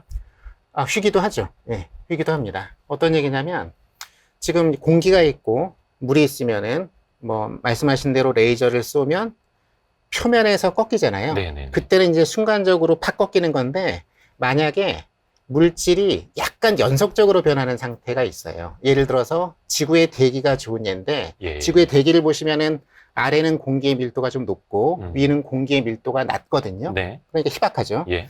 그렇게 보면 어떤 면에서는 아래쪽은 물에 가깝고 위쪽은 진공에 가까운 겁니다. 네네네. 그렇게 되면은 빛이 들어오면 공기가 물을 만나면 바로 꺾이지만 대기의 위쪽에서 아래쪽으로 내려오면 이게 서서히 꺾입니다. 이런 식으로. 서서히 꺾이기 때문에 예를 들어 이제 그 태양이 질 때 예. 태양의 모습을 저희가 보잖아요. 네네네. 그럼 사실상 태양의 빛이 와서 서서히 꺾이면서 우리 눈에 이렇게 들어오기 때문에 우리는 직진에 들어오는 방향으로 태양이 있다고 생각을 하지만 실제 태양은 아래쪽에 있는 거거든요. 그래요? 네, 그렇습니다. 해가 질 때 태양빛이 질 이렇게 때. 약간 커브처럼 예, 들어온다고 커브처럼 우리 들어오기 눈에? 때문에 우리 눈에는 예를 들어 약간 높은 고도로 들어오는 거죠. 그래서 우리의 눈에는 높은 고도의 태양이 있다고 생각을 하지만 실제 태양의 위치는 아래쪽에 있는 거예요. 그 비슷한 예를 이렇게 설명드릴 수 있는데 네네네. 예를 들어 이제 물속에 어떤 물체가 있다고 해보죠. 오늘 뭐 이렇게 많이 갖고 오셨는데. 네네. 그럼 이제 물에서 출발한 빛이 네. 올라오면서 공기에서 꺾여 들어오잖아요. 그쵸. 그러니까 이때는 약간 경사를 급하게 해서 빠져나오던 게 경사가 좀 낮아지거든요. 이렇게 네네네네. 낮아지니까 우리 눈은 이제 직진해 오는 방향 쪽에 그 물체가 있다고 생각을 하기 때문에 물속에 깊이 있는 물체가 얕은 곳에 있는 것처럼 착각을 하게 되는 거죠. 그래서 우리가 아이들한테 이거 굉장히 조심해야 된다고 얘기를 하잖아요. 예. 뭐 물에 빠진 거 건질 때라든지. 예, 그렇죠. 네네네네. 그렇죠. 그러니까 원래 물체가 있는 깊이보다 사실은 위쪽에 떠 있는 것처럼 착각을 항상 일으키는 것도 비슷한 원리입니다. 빛이 눈에 들어오는 방향 쪽에 물체가 있다고 착각을 하는 거거든요. 그리고 또 하나 말씀드릴 게, 네. 태양이나 블랙홀처럼 엄청나게 거대한 질량을 가진 천체 주변의 공간은, 시공간이 휘어요. 뭐 뒤틀려 있다고 표현을 하잖아요. 영화 같은 데서 예, 보면. 맞습니다. 그렇기 때문에 공유를 가지고 뒤틀려 있기 때문에 그 공간을 통과해야 되는 빛은 역시 해당되는 공간이 뒤틀린 정도를 따라 가지고 이렇게 휘어 가지고 오게 되는 거죠. 예. 뭔가 질량이 높은 데를 지나갈수록 빛도 더 심하게 꺾이는. 심하게 꺾입니다. 예. 블랙홀 주변에서는 굉장히 심하게 꺾이고요. 네네. 태양 정도 천체에서는 그게 아주 약해요, 사실은. 보통 제가 언뜻 기억하기로는 1도라는 각도 있잖아요. 네네네네. 그 각도의 몇백 분의 1도 정도로만 휩니다. 아주 정밀하게 측정을 하게 되면은 태양 주변에서 빛이 아주 미약하게 꺾이는 거를 볼 수가 있어요. 예. 그 정밀한 실험을 통해서 아인슈타인의 일반 상대성 이론이 이제 증명된 거고요, 실험적으로. 그 뉴욕 타임즈에 대해서 특필이 돼서 하룻밤 자고 일어나니까 전 세계적으로 가장 유명한 과학자가 된 거죠, 아인슈타인이. 예. 근데 그게 나중에 그 입증이 됐다라면서요? 예, 맞습니다. 아인슈타인 거의 사후에. 예. 그렇진 않아요. 아인슈타인이 일반 상대성 이론을 발표한 게 1917년 정도가 되겠고요. 네네네. 맞나? 그리고 영국의 천문학자인 에딩턴이 일식 현장을 찾아서 전 세계 남미로 가서 네. 그 실험을 했던 게 1919년으로 기억을 하고 있습니다. 네네네. 제 기억이 맞다면요. 그러니까 2년 후에 실험적으로 증명이 된 거죠. 세 팀을 전 세계 일식을 관찰할 수 있는 대로 보냈는데 네. 그 중에 이제 한 팀이 성공을 한 거죠. 그러니까 태양 주변에 별들이 많은데 걔네들이 평상시에는 안 보이잖아요. 네. 그러니까 태양을 앞에 달이 가리는 일식, 개기일식 현장을 찾아가서 태양을 완전히 가린 상태에서는 주변에 별이 보이니까 그 별이 원래 위치에 있어야 될 때 그 각도에 안 보이고 약간 다른 위치에 있는 거죠. 다른 위치에 있다는 것은 이제 별빛이 약간 꺾였다라는 것을 의미하는 거기 때문에 그걸 쟀다는 겁니까? 그걸 쟀습니다. 네. 블랙홀이 예. 아까도 이제 질량이 엄청 높다고 했는데 예. 빛까지 잡아먹으니까 완전 다 어둡게 만들어서 블랙홀이라고 하잖아요. 예, 맞습니다. 그럼 빛도 거기를 이제 통과를 못하는, 그러면 이제 블랙홀에다 빛을 쏘면 예. 이 뒤로 없어요? 빛이 없어져요? 블랙홀이 워낙 중력이 강하기 때문에 빛조차도 그 주변을 지나가면은 걔가 다 빨아들인다는 얘기고요. 네. 블랙홀에서 혹시라도 빛이 나오더라도 다시 돌아간다는 얘기인 거죠. 그러니까 블랙홀은 네. 빛을 방출할 수가 없다. 그 정도로 이제 중력이 강하다라는 건데, 이제 그 근처를 가까이 지나가면 당연히 흡수가 되지만, 그 주변에 좀 약간 멀리 떨어져 있는 곳을 지나면은 당연히 이렇게 휘어진 상태로 지나갈 수는 있는 거죠. 최근에 네. 블랙홀 사진이 찍혔다는 과학 뉴스 기억하시나요? 예. 네. 그것도 사실은 블랙홀 자체를 찍는 거는 불가능하죠. 워낙 까맣기 때문에. 그쵸. 빛이 나오진 않으니까요. 네네. 그래서 블랙홀의 주변에 굉장히 다양한 물질들이 아주 격렬하게 활동을 하고 있는데, 걔네들이 내는 전파 신호를 측정을 한 거예요. 주변을 이렇게 돌아다니는 그 강착 원반이라고 부르는 그런 물질군이 있는데, 걔네들이 내는 강력한 전파 신호를 측정을 해서 그걸 가지고 사진을 구성을 했던 거거든요. 영화 인터스텔라 보면 예, 맞습니다. 딱 우주선 타고 가다가 예. 블랙홀이 이제 뭔가 빨아들이니까 나중에 연료가 부족해가지고 예. 블랙홀이 빨아들이는 그 힘, 중력을 이용해가지고 저쪽으로 더 빨리 가는 이런 시도를 하잖아요. 예. 그게 어떻게 이론적으로는 가능한 거예요? 충분히 가능합니다. 예, 충분히 가능하죠. 오. 우리가 그 천체 중력을 이용해서 가속을 해서 우주선을 멀리 보내는 기술은 굉장히 유명한 기술이에요. 예를 들어 보이저호라든가 뭐 예전에 파이어니어호라든가 이런 것들 보낼 때도 네. 당연히 이게 중력 도움이라는 표현을 쓰는데요. 그러니까 중력을 가지고 있는 천체, 목성이라든가 이런 데 주변으로 돌려가지고 회전시키면서 빠르게 가속을 시켜서 이제 멀리 튕겨 보내는 그런 방식으로 우주선을 멀리 보내는 거죠. 목성도 자전도 하죠. 자전도 합니다. 자전도 하는데 우주선이 그 자전 속도, 그러니까 중력을 이용을 해서 뭔가 튕겨나가는 것처럼. 중력의 도움을 받는 겁니다. 받아서 이제 빨리 빠져나가도록 하는 건데, 그렇게 되면 연료를 굉장히 많이 절약할 수가 있죠. 우리가 시각적으로 예. 빛을 볼 수 없는 부분들이 있다면서요. 눈의 맹점을 말씀하시는 그렇죠. 거 우리가 같은데. 그게 이제 흔히들 막 표현할 때, 그게 바로 얘 맹점이다, 허점이다 이렇게 표현을 하는데. 네. 그거를 느끼도록 제가 도와드릴 수는 있어요. 어떤 네네. 얘기냐면, 사람 눈에 망막이 있잖아요. 네네. 그 망막에는 한낮에 활동하는 원추세포가 있고, 네. 한밤중에 희미한 빛을 느끼는 막대세포라는 게 있는데, 예. 걔네들이 빛을 받아서 전기적인 신호를 만들면 그 신호들이 모여서 빠져나가는 통로가 있어요. 그 망막상에. 네. 그 통로에 해당되는 점을 맹점이라고 부르거든요. 네, 그래서 그 지점에 뭐가 들어오면 볼 수가 없는. 볼 수가 없습니다. 그걸 실험을 보통 이렇게 하는데, 네. 이런 그림을 제가 준비를 했는데, 이건 네. 이런 걸 준비를 한 다음에 오른 눈을 가리고 나서 예. 초점을 십자에 맞춥니다. 십자에 맞추고 네. 거리를 조정하게 되면 네. 이 빨간색 이 커다란 점이 사라지는 때가 있습니다. 편집장님 지금 한번 해보시겠어요? 오른쪽 눈을 가려보시고, 네. 그 다음에 이쪽에 초점을 얘를 봐요? 맞춰보세요. 네. 그 다음 제가 이제 거리를 조정하면은 빨간색 빨간색 점이 지금 안 보여요. 사라지는. 지금 안 보여요. 예. 그게 바로 이 빨간색 점이 맹점에 맺히는 때입니다. 오, 신기하다. 네. 이거를 이걸 그럼 저희가 시청자들이 다, 최첨단 시스템으로 직접 들고 가면 됩니다. 오른 눈을 가리고 왼쪽 눈으로 십자를 보시면서 거리를 조정하게 되면 빨간색 점이 안 보이는 때가 나오거든요. 근데 이제 더 신기한 거는, 그럼 이제 우리가 한쪽 눈을 가리고 뭔가를 보면은 네. 검정색 점이 사실은 있어야 되거든요. 보여야 되죠. 그쪽은 맹점에 맺히는 부분이기 때문에 안 보여야 되니까. 네네네. 원칙적으로는 한쪽 눈으로 세상을 보면은 검정색 점이 보여야 되는데 그게 안 보이거든요. 네. 그거는 과학자들이 해석하기로는 그 뇌가 굉장히 신기한 게 맹점 주변에 있는 영상 정보를 이용해서 맹점을 메꾸는 걸로 그렇게 해석을 하고 있어요. 그래서 제가 이 아래쪽도 준비를 한 게, 네네네. 얘가 안 보이면은 얘도 보이면 안 되잖아요. 이쪽에. 네네네. 근데 얘가 안 보이는데 이게 이어져 보입니다. 이 양쪽의 선내 정보를 이용해서 여기를 이어버리는 것 같아요. 심리적으로. 여기 십자를 보고 있을 때. 십자를 보고 있을 때. 제가 해볼게요. 예. 그러면 예. 한쪽 눈으로 봐야 되죠. 예. 오른쪽 눈을 감으시고, 네. 예. 근데 이게 여기를 멀리 보시는 겁니다. 네네네. 지금 이어져 보인다. 예, 그럼 이어져 보입니다. 예. 그런 식으로 뇌가 진화를 해온 거죠. 바닷물은 우리가 파란색이라고 생각하지 않습니까? 예. 근데 어떤 지역에 가면은 무슨 예. 뭐 에메랄드빛 푸른 바다 예. 이렇게 이야기를 하기도 하고 예. 바다가 지역마다 또 색깔이 다르기도 하단 말이야. 그리고 맞습니다. 그게 밑에 예, 있는 맞습니다. 무슨 뭐 부유물 때문인 건지 그 어떤 이유가 있을까요? 그 깨끗한 바닷물이 파란 이유는 당연한 게 물 때문에 그렇습니다. 물 분자. 물 분자. 예, 물 분자요. 물 분자는 아시는 것처럼 산소 하나에 수소 원자가 2개 붙어 있잖아요. 예. 막 물속에서 막 돌아다니기도 하고 회전도 하는데 예. 걔네들이 이렇게 진동을 해요. 아, 자기들 사이의 거리가 조금씩 바뀌는 거예요. 바뀌는데 물 분자 자체의 진동인 네. 거죠.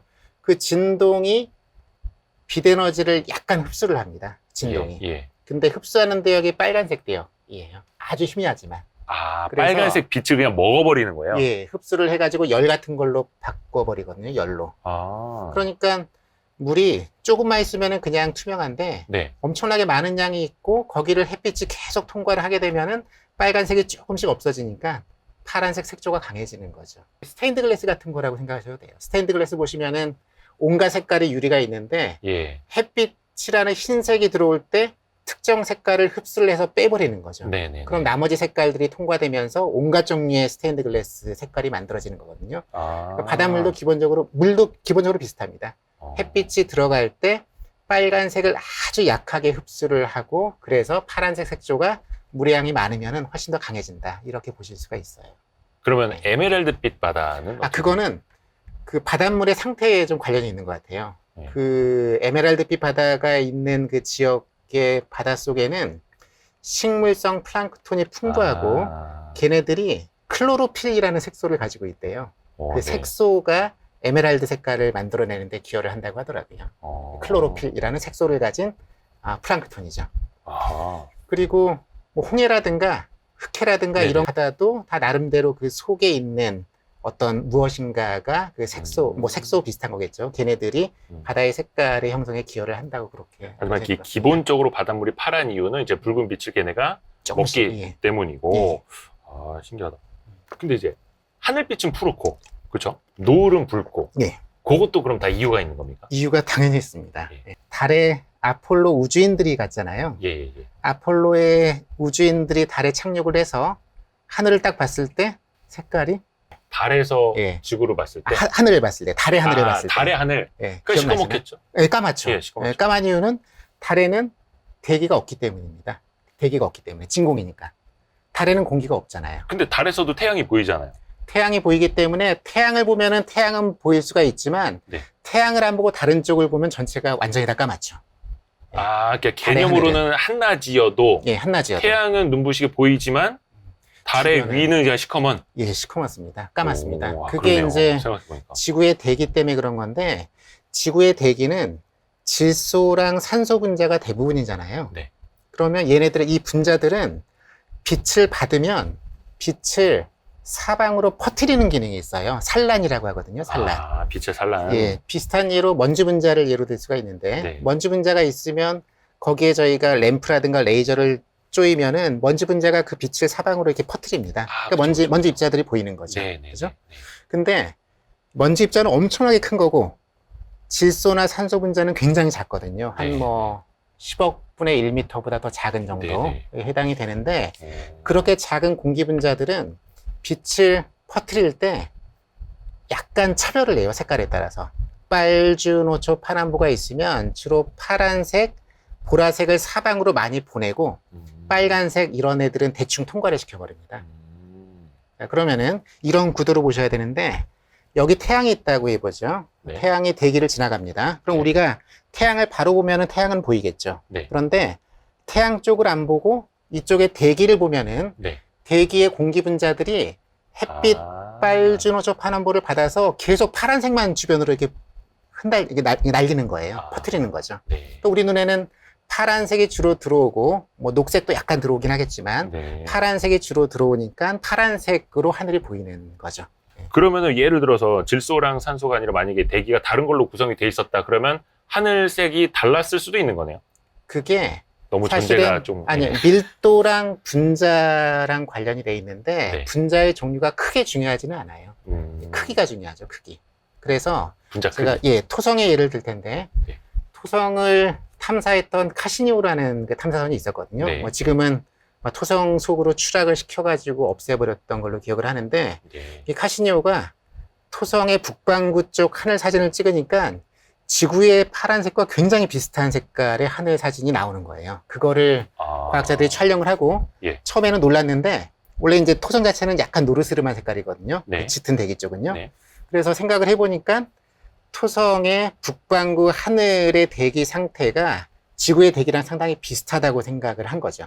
거기는 물론 분자는 수소 분자입니다. 수소. 예, 산소나 질소는 아니고요. 네. 수소긴 한데 예를 들어 크기라든가 밀도 같은 조건이 지구의 대기 조건과 상당히 비슷하기 때문에 토성의 수소 분자도 파란 하늘을 만들 수가 있다라는 네. 겁니다. 그리고 최근에는 외계 행성을 연구를 할 때 외계 행성의 하늘 색깔까지도 측정을 할 수가 있어요. 외계 행성의 하늘색을요? 예. 어떤 거냐면은 네. 예를 들어 뭐 몇십 광년, 몇백 광년 떨어져 있는 별이 있고 별 주변을 외계 행성이 돌잖아요. 네네. 돌면 걔네를 직접 보는 건 불가능하죠. 당연히 너무 네. 멀리 떨어져 그쵸. 있으니까. 근데 외계 행성의 대기가 파란색이면은요, 얘네가 외계 행성의 별, 즉 태양이죠. 네. 외계 태양의 뒤로 돌아갈 때 파란색이 약간 사라집니다. 뒤로 돌아가면은.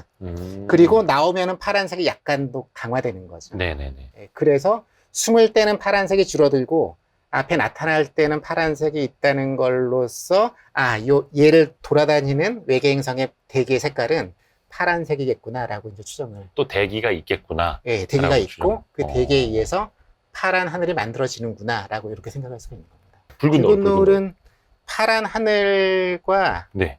일종의 동전의 양면 같은 그런 관계입니다. 어떤 얘기냐면 네. 제가 말씀드린 게 공기 분자들이 파란색을 옆으로 퍼뜨린다고 말씀드렸잖아요. 예. 그러면 우리가 노을 같은 경우는 햇빛을 직접 보니까 햇빛이 대기를 뚫고 우리 눈에 들어오는 거죠. 네. 그렇게 되면은 대기를 뚫고 들어오는 과정에서 파란색은 많이 옆으로 퍼져버리고 예. 녹색도 적당히 퍼져버리니까 남는 거는 노란색, 빨간색이죠. 네네네. 그래서 노란색, 빨간색이 주로 눈에 들어오기 때문에 아름다운 노을 색깔이 보이는 그 거죠. 해가 누웠을 때. 누웠을 때. 예. 그건 뭐 해가- 각도의 영향이 뭐예요?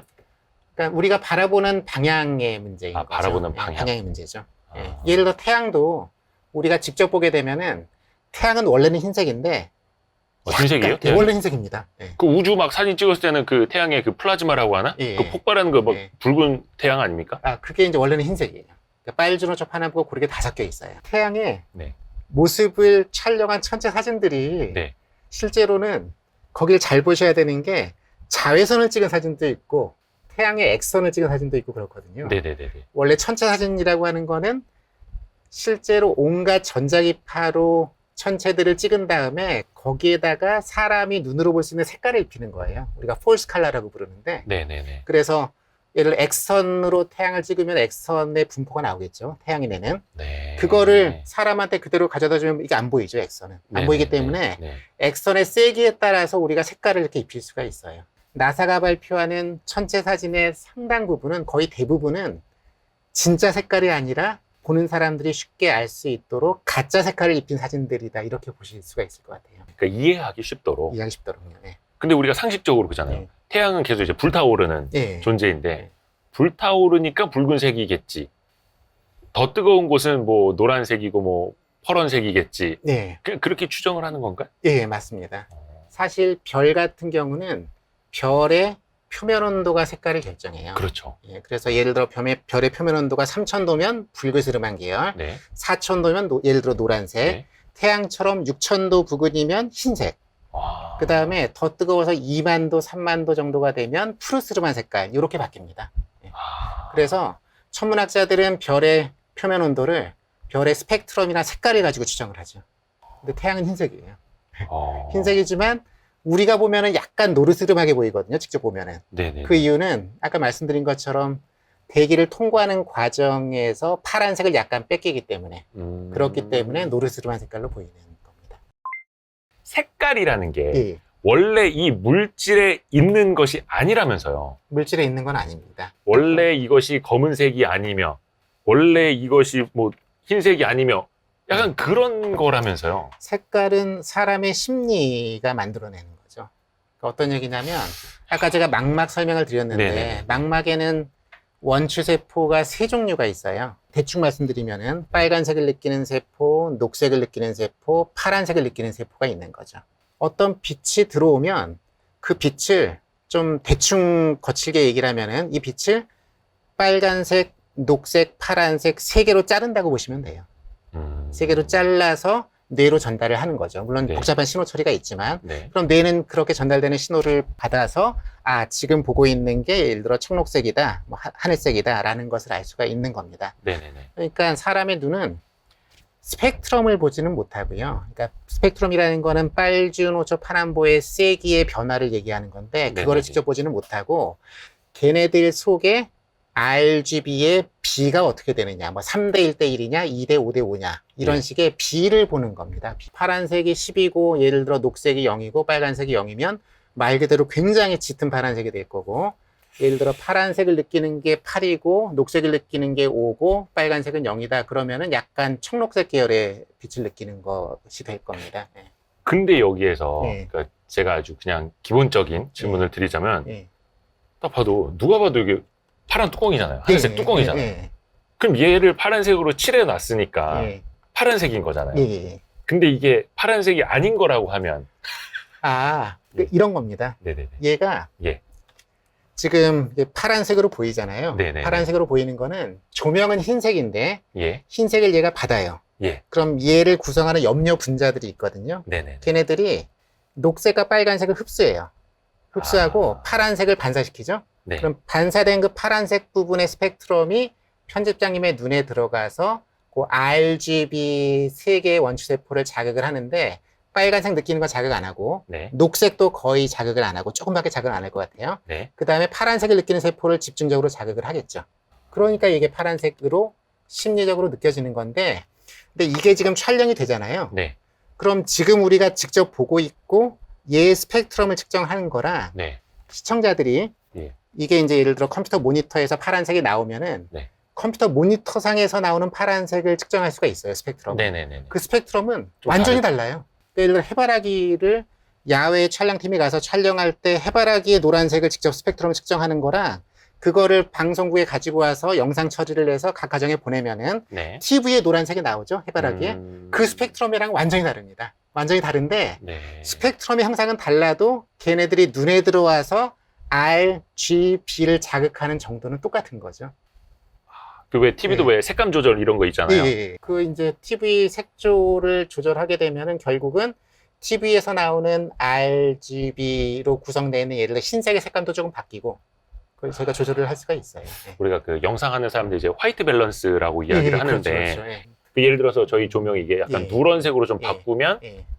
이것도 흰색이 아니라 누런색으로 보이듯이. 맞습니다. 네, 맞습니다. 예. 그래서 제가 드리고 싶은 말씀은 우리 눈에는 완벽히 똑같은 색깔로 보이더라도 그 색깔을 낼 수 있는 빛의 스펙트럼의 종류는 엄청나게 다양할 수 있다. 이게 보통 수학으로 치면은 many to one 매핑이라고 하는데요. 네네. 여러 개의 완전히 다른 스펙트럼이 눈에 들어와서는 하나의 색깔로 보이게 되는 거죠. 그렇게 되는 그러면 그게 예. 사람마다 예. 색깔의 정도가 좀 달리 보일 수 있나요? 뭐 예를 들면 케이스도 많은 그 좀 파란색인데 예. 요 진한 정도도 달리 보일 수 있는 거예요? 사람마다? 달리 보이는 것의 대표적인 사례가 생명이죠. 생명. 예, 그러니까 세 개의 RGB 원추세포가 있을 때 하나나 두 개가 그러니까 기능을 안 하면은 그러면 예. 이게 생명이 되잖아요. 아. 그리고 가장 극단적으로는 그 세 개가 다 작동을 안 하는 희귀암병도 있대요. 그런 분들은 그냥 흑백의 세상에서 살아가는 거죠. 아. 예. 제가 근데, 사실 예. 고백하자면 색약이거든요. 그 옛날에 그러시구나. 예. 공군 가려고 예. 하다가 떨어졌어요. 그러시구나. 그러니까 평상시 볼 때는 예. 큰 문제는 없는데 예. 그 희한한 판 있지 않습니까? 색약 검사하는 거? 그렇죠. 색약 검사하면은 다 보는데 그중 한 서너 개가 헷갈리는 거예요. 예. 나는 6으로 보이는데 예. 저 사람들이 왜 11에 예. 말이 안 되는데 예. 약간 그런 게 있더라고요. 그건 그렇죠. 어떤 이유? 그러니까 그게 그 RGB 원추세포의 기능이 하나가 아예 작동을 안 하거나 좀 약하거나, 예, 그러면은 다르게 보이게 되겠죠. 뭐 저도 이게 전문가는 아니라서 정확히 말씀드리고 싶진 않은데. 예. 의사들이 입는 수술실에 예. 있는 수술 가운이라고 예. 하나요? 수술복이라고 예. 하나요? 그게 대부분 거의 청록색이잖아요. 예. 굳이 흰색 안 입고. 예. 그 청록색을 입는 이유가 또 있다면서요? 네, 이유가 있습니다. 그게 방금 전에 제가 말씀드린 망막의 세 종류의 세포가 있다는 거랑 직접 관련됩니다. 어떤 얘기냐면 네. 의사 선생님들이 수술을 하실 때 네. 주로 빨간색 피를 보잖아요. 그러면 빨간색 피를 한참 보게 되면은 네. 아까 말씀드린 원추세포, 원래 이름은 다르지만 그냥 RGB라고 해볼게요. 네. RGB가 있으면 블루랑 즉 청색과 녹색을 느끼는 세포는 놀고 있죠. 네. 빨간색이 네. 아니니까. 계속 빨간색 보고 예, 있으니까. 근데 빨간색을 느끼는 세포는 열심히 일을 하기 때문에 피곤해집니다. 네. 그 상태에서 예를 들어 의사 선생님이 수술을 하시다가 흰색 가운을 입고 있는 옆에 동료 의사를 바라보면은 네. 흰색 가운이 흰색으로 안 보여요. 순간적으로. 왜냐면은 빨간색을 느끼는 세포는 너무나 피곤하기 때문에 흰색을 봐도 흰색이 보내는 빨간색을 제대로 인지를 못해요. 순간적으로. 다시 말씀드리면 흰색이 보내는 빨간색을 인식하지 못한다라는 말을 인식하지 못하겠는데요. 그거 이런 겁니다. 예. 우리가 흰색이 있으면은 흰색으로 보이는 이유는 빨간색, 녹색, 파란색 세 개가 다 들어있다는 얘기죠. 예. 우리한테 보낼 때요. 예. 그러니까 얘가 보내는 빨간색도 느껴야 되고 녹색도 느끼고 파란색도 느껴야지만 우리 눈에 흰색이 되는 거거든요. 아하. 그런데 원추세포 3개 RGB가 다 열심히 일을 해야지만 흰색으로 보이는 건데 네네네. 빨간색은 피를 하나 보느라고 너무나 피곤하니까 쉬어버리면? 제 역할을 못해서 순간적으로 자기 능력을 발휘를 못하는 거죠. 음. 그러니까 얘는 비록 빨간색, 녹색, 파란색을 다 보내도 눈에 있는 망막세포 중에서 빨간색을 느끼는 세포가 뭐 게을러진다고 해야 되나요? 순간적으로 능력을 발휘하지 못하니까 빨간색이 약간 부족한. 그러면 계속 그런 제가 이거 뭐 빨간색 필터 갖고 오셨는데 네. 빨간색 필터로 계속 보고 있다가 예. 계속 이렇게 보고 있다 흰색을 보면은 흰색을 보면은 청록색으로 보입니다. 순간적으로. 흰색이요? 예, 빨간색이. 하얀 셔츠 입고 계시죠? 예, 예. 아 흰색을 보라고요? 예, 흰색은 이제 이 정도 예, 됐나요? 예. 이제? 한번 해보세요. 예. 청록색으로 보이시나요? 오 약간 예, 예, 청록색으로 보입니다.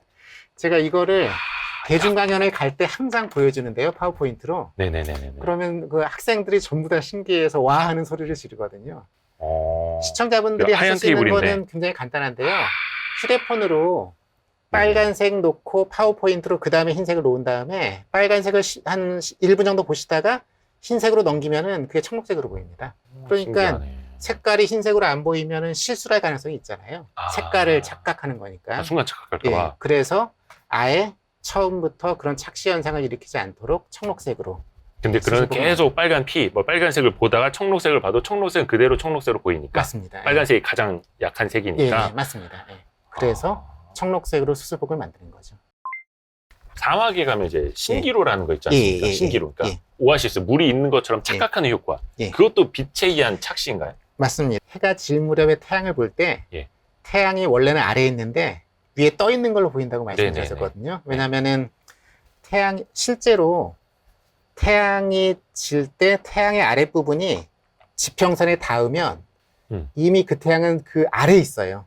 계산을 해보면은. 예? 아래에 있는 게 지평선 위에 떠 있는 걸로 보이는 이유는 아까 말씀드린 것처럼 네. 태양에서 오는 빛이 지구의 대기를 뚫고 오는데 희박한 데 쪽에서 아래쪽에 두터운 쪽으로 꺾이거든요. 네, 꺾이죠. 이거를 이제 그 노을, 그러니까 예. 지는 태양이라고 예, 하면 요게 이게 지평선이고, 예. 그럼 우리 눈에는 태양이 이렇게 보이는데 예, 실질적으로 이렇게 돼 있다고요? 아니요, 더 아래에 완전히 예? 숨어 있습니다. 예. 이거를 우리가 보는 거예요. 그러니까 눈에는 이렇게 보이는데 예. 실제 태양은 여기 있다고요? 예, 그걸 제가 설명을 드릴게요. 왜냐면은 자, 보시면은 요 손을 어떻게 그럴 수 이렇게 있지? 여기서 이제 빛이 오잖아요. 네. 그럼 오다가 원래는 그냥 이렇게 가야 되는데 네. 지구의 대기에 희박한 데서 대기가 이제 좀 두터운 쪽으로 이렇게 빛이 꺾입니다. 꺾여 눈에 들어오잖아요. 예. 그러니까 아래쪽에 있더라도 빛이 오다가 꺾여서 눈에 들어오니까 우리 눈에는 태양이 보이는 거예요. 그 들어오는 방향 쪽으로 태양이 보이는 거죠. 이렇게. 그 약간 지구가 둥글고 대기도 예. 동그랗게 이렇게 돼 있어서 그런 거예요? 있고 특히나 대기가 아래쪽은 밀도가 높고 아, 위는 밀도가 낮기 때문에 그런 그래서 거거든요. 빛이 이렇게 이렇게 들어온다. 옵니다. 예, 그렇게 옵니다. 실제로. 그 류현진 커브처럼. 예. 그러면은 이렇게 꺾여 들어오면은 예. 우리 눈에는 태양이 보이는 거예요. 그렇죠. 실제로 보이는 거죠. 근데 눈에 들어오는 방향 쪽으로 보이기 때문에 위에 떠 있는 거거든요. 예, 눈에 들어오는 그 순간의 그 방향 쪽으로 태양이 보입니다. 야, 이거 근데 이게 물리학자가 아닌 사람이 설명했다면 어디 가서 싸움 나겠는데요, 이거? 말이 되냐고. 제가 나중에 댓글을 열심히 달겠습니다. 여기 나무가 있다고 해보죠. 네. 그다음 여기 사막이라서 이게 굉장히 뜨거워요. 네네네. 뜨거우면 여기는 밀도가 낮고 네네. 위가 오히려 차가워요. 예, 여기 자글자글하고. 그렇죠. 여기는 이제 밀도가 낮고 위는 차가운 거죠. 그러니까 네. 흡사 지구의 대기를 거꾸로 뒤집어 놓은 것 같은 상황이 되는 거죠. 그죠? 뜨거운 쪽은 밀도가 희박하니까. 네네네. 자, 그러면은 나무가 있으면은 나무를 우리가 이제 바라볼 때 나무에서 빛이 오죠? 네. 이거 직접 보면 나무가 보이겠죠? 근데 이 도로 쪽으로 내려가는 빛이 가다가 희박한 데서 밀도가 높은 차가운 쪽으로 이렇게 올라옵니다. 빛이 이렇게 꺾여요. 예. 이렇게 꺾이니까 내가 여기 서 있으면 아래쪽에서 나무 색깔이 보이는 거예요. 숲의 색깔이 보이는 거죠. 네네네. 근데 그게 이제 멀리 떨어져 있고 아지랭이가 있으면은 나무라기보다는 무슨 오아시스 같은 그런 색깔로 예, 도로 밑쪽에 뭔가 있는 게 보이겠죠. 울렁울렁거리는 약간 물처럼. 예, 물 색깔이. 예. 그러니까 나무의 이미지가 신기루 이렇게 빛이 이렇게 꺾이면서 아래쪽에 자기가 있는 것 같은 착각을 만드는 건데 나무 색깔이나 하늘 색깔이 이제 물 색깔이랑 비슷하니까요. 그렇게 해서 그것도 착시 현상이 되는 거고. 근데 아까 그 블루라이트 잠깐 말씀해 주셨는데 일반적으로 이제 블루라이트는 눈에 나쁘다. 그래서 핸드폰도 그렇고 컴퓨터 모니터도 그렇고 블루라이트를 좀 차단하는 기능이 있잖아요. 있습니다. 근데 약간 좀 누렇게 보이더라고요. 근데 맞습니다. 그게 블루라이트가 왜 나쁜 거고 이 필터를 끼면 뭐가 좋아지는 거 좀 설명 좀 부탁드릴게요. 지금 요게 아마 요걸 가지고 설명드려도 되겠죠? 네. 제가 이거 제 휴대폰을 측정을 한 거예요. 왼쪽은 블루라이트 차단 기능이 없는 상태로 그렇게 되면은 보시는 것처럼 빨간색, 녹색, 파란색이 고르게 있죠. 비슷하게 나오네요. 그러니까 완벽하게 흰색으로 보이는데 오른쪽은 블루라이트 필터를 켠 경우입니다. 그렇게 되면은 녹색을 약간 깎아내고 파란색을 많이 깎아낸 상태가 되죠. 그렇게 되면 저게 완벽한 흰색은 아니거든요. 약간 누래지죠. 노릇스러운 색깔로 보이는데 그 블루라이트 즉 파란색 계열이 눈에 물리적으로 해로운 건 아닌 것 같아요. 제가 알기로는. 그건 아마 의사 선생님들도 더 잘 아실 것 같은데 제가 알고 있기로는 파란색이 밤에 야간에 수면 호르몬의 촉진을 방해한다고 합니다. 멜라토닌의 생성을 방해하기 때문에 잠이 잘 안 오는 거죠. 그래서 자기 전에 핸드폰 많이 보고 TV 많이 보고 그러면 그 블루라이트 효과 때문에 숙면을 좀 취하기 어렵고 그래서 블루라이트 필터를 켜든지 색감을 희생을 하면서요. 켜든지 아니면 아예 휴대폰을 보지 마라. 그렇게 추천을 하는 거죠. 오히려 생리학적으로 눈에 안 좋은 거는 자외선 B. 자외선 B. 백내장을 일으킬 수 있기 때문에요. 얼마 전에 저도 한의원 또 갔다 왔는데 한의원 가면 항상 침 놓고 그때 무슨 붉은 빛 조명 켜주잖아요. 그게 적외선인가요? 적외선입니다. 적외선. 그게 왜 켜주는 거예요? 뭐 살균입니까? 뭡니까? 그냥 뜨뜻하라고? 제가 이제 의학을 전공한 게 아니라서 정확히 답변 드리는 건 쉽지는 않은데 하나 말씀드릴 수 있는 거는 사람의 생체 조직은 적외선을 흡수를 잘해요. 적외선을 흡수 잘한다. 사람의 생체 조직을 구성하는 분자들은 적외선을 잘 흡수합니다.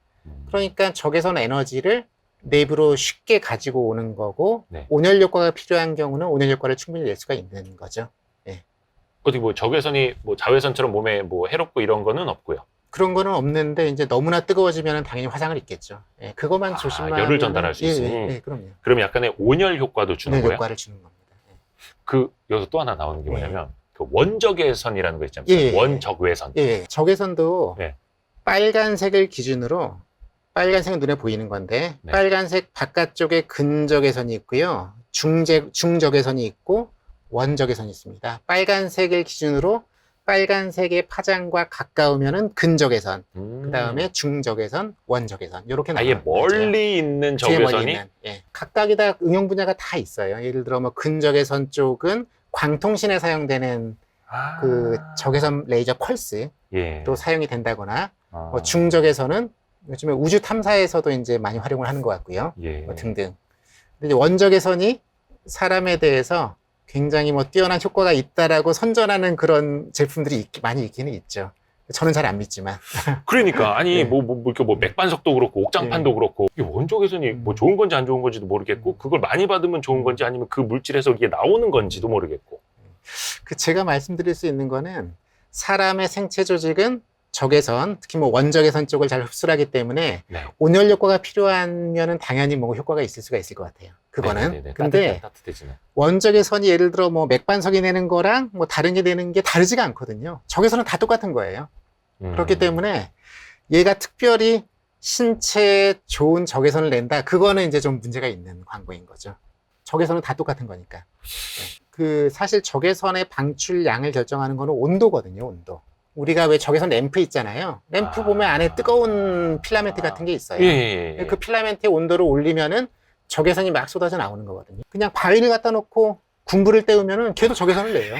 네. 아, 그래서 맥반석 계란 하는구나. 네, 그런 거죠. 그러니까 굳이 그게 특별한 암석일 필요가 없는 거예요. 아. 어떤 물체든지 심지어는 편집장님의 몸에서도 적외선이 나오거든요. 아. 근데 우리가 운동을 막 하면은 적외선이 더 많이 나오는 거예요.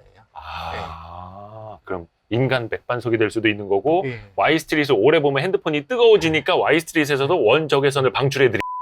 그리고 무슨 요즘에 또 보면 양자에너지 이런 거 동원하는 막 건강 제품들이 있는데 맞아요. 그거는 100% 가짜일 것 같아요, 제 생각에는. 그쵸. 양자에너지라는 게 도대체 어떤 관련이 있는지 모르겠더라고요, 아무리 봐도. 요즘에는 그 고속버스에서 그 원적외선 옥장판이 아니라 이제는 양자에너지로 뭐 파시나 보다. 퀀텀 에너지. 우리가 그 인류의 가장 큰 발견 중에 하나가 이제 빛, 그것도 인간이 만들 수 있는, 그래서 예. 이제 백열등이라는 게 나왔잖아요. 예, 맞습니다. 당연히 이거는 이제 우리 에디슨 예, 선생님께서 예. 백열등을 수만 번의 실패 끝에 성공한 걸로 뭐 이렇게 알려져 예, 있는데, 예, 근데 그렇죠. 백열등을 예. 에디슨이 최초로 개발한 게 아니라고. 예, 맞아요. 그 그게 당시에 백열등의 아이디어는 널리 알려져 있었고요.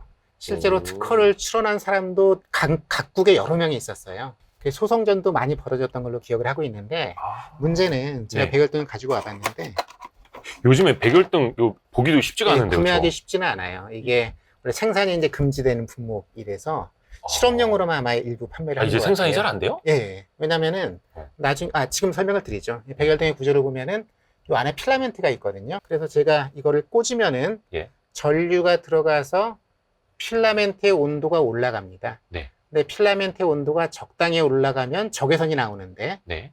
근데 얘가 온도를 굉장히 많이 올리면 우리 눈으로 볼 수 있는 빛이 나요. 그렇죠. 이게 몇 도까지 올라갈 거라고 생각하세요? 100도 이상 올라가지 않을까? 그렇죠. 100도 이상 올라가죠. 예. 근데 100도면은 빛이 안 나오죠. 왜냐면 우리 왜 그래요? 저기 사우나 가면 100도잖아요, 거기. 예, 빛이 안 나오잖아요. 아, 용광로 같은 거 생각하시면 되는데, 용광로 센 물을 녹이면 빛이 나오잖아요. 그쵸. 예, 그럼 막 그게 1000도까지 올라가요? 2400도, 500도. 2400도요? 예. 2500도요? 예. 이상 올라갑니다. 이게. 오. 꽂으면은 필라멘트의 온도는 2500도가 넘는 거예요. 이 필라멘트 선 선만, 부분의 선만, 온도가. 선만, 예. 네네네. 그래서 우리가 기억하고 있는 노르스름한 색깔의 빛이 나오는 거거든요. 네. 얘가 적외선을 훨씬 많이 내요. 그러니까 100와트를 뜨거우니까. 넣어주면은 뜨거우니까. 95와트는 적외선이고 5와트만 빛이에요. 에너지가. 그래서 정부 입장에서는 이게 굉장히 골치 아픈. 약간 낭비적인 요소가 많은. 예, 옛날에는 아주 정말 소중한 그쵸, 전기였지만 그쵸. 요즘은 뭐 형광등이나 어. LED가 훨씬 더 효율이 좋기 때문에 열은 별로 안 네. 나고 빛이 많이 나야 빛이 많이 좋은 나는, 건데. 네, 맞습니다. 네. 예, 그래서 요즘에는 각 나라별로 생산을 금지하거나 규제를 하고 있습니다. 얘를. 네. 전기 많이 먹는다고. 예. 그쵸, 근데 옛날에 에디슨의 엄청 시대에 문제가 됐던 거는 네네네. 필라멘트의 재질이었어요. 요즘에는 텅스텐으로 만들지만 그죠, 텅스텐이죠. 예, 그 당시에 온갖 걸 다 테스트를 했는데 한 몇 분 지나면 끊어져 버리는 거죠. 예. 그래서 에디슨이 그 사람이 4시간밖에 안 자고 일하는 사람이잖아요. 예, 유명하죠. 1년 내내 일을 하면서 자기 밑에 사람들을 괴롭혀서 수만 가지를 실험을 해가지고 찾아낸 게 어떤 특정 지역의 대나무를 태운 그 탄소 실 있잖아요. 그거를 찾아냈어요. 그럼 그거를 탄소가 되니까. 집어넣어서 실험을 했더니 얘가 뭐 100시간 이상 버티는 거였습니다. 그러니까 상용화될 수 있는 정도의 수준으로 얘를 개발한 데 성공을 한 거죠. 상용화. 네. 또 하나 중요한 게 이런 게 보급이 되려면은 전력 전송 시스템이 있어야 되잖아요. 그쵸. 그거를 또 개발을 했어요. 발전기, 그 다음에 온갖 전선 그 공급, 전력 공급 시스템을 개발을 해서 패키지로 판매를 한 거죠. 그 당시에. 문제는 에디슨이 그때 직류를 밀었거든요, DC. 네네. 우리는 교류를 사용하는데 그 당시에 직류랑 교류 사이에 전기 전쟁이라고 부르는 게 굉장히 치열하게 벌어졌었어요. 에디슨이 어떤 짓까지 했냐면은 네. 뭐 코끼리 같은 큰 동물을 갖다 놓고 네. 교류를 걸어가지고 예. 죽이는 실험을 공개적으로. 왜? 왜냐면은 교류는 위험하다는 걸 보여주기 위해서 자기가 이겨야 되니까요. 자기는 이제 직류, 직류이기 DC로 이제 때문에. 개발을 했으니 예. 교류는 위험하다 해서 그런 거를 코끼리를 이제 교류를 해갖고. 죽이거나 나쁜 심지어는 사람이네. 그 당시에 사형수 한 명을 선정을 해가지고요. 교류로 죽이는데 네. 이제 그쪽 교도소 전기의자. 예, 전기의자. 이 사람이 안 죽는 거예요. 안 죽어가지고 한참 고생하다 죽었던 그런 역사적인 기록도 있거든요. 여하튼 뭐 에디슨은 어린이들은 흔히 백열등을 발명한 사람으로 알고 있지만 정확히는 상용화 수준으로 개발하는 데 성공을 했고 거기에 이제 반드시 따라가야 되는 인프라를 개발한 사람이다. 이렇게 보시면 될 것 같아요. 그러니까 상용화에 성공한 사람. 보통 우리가 위험한 거는 이제 뭐 빨간불이 켜졌다 이렇게 표현을 하잖아요. 그러니까 신호등도 보면 빨간색은 멈추라는 거고 자동차도 브레이크 등은 당연히 이제 빨간색으로 보이는데 그게 어떤 특별한 이유가 있나 아니면 하다 보니까 빨간색이 된 건가요? 이유가 있습니다.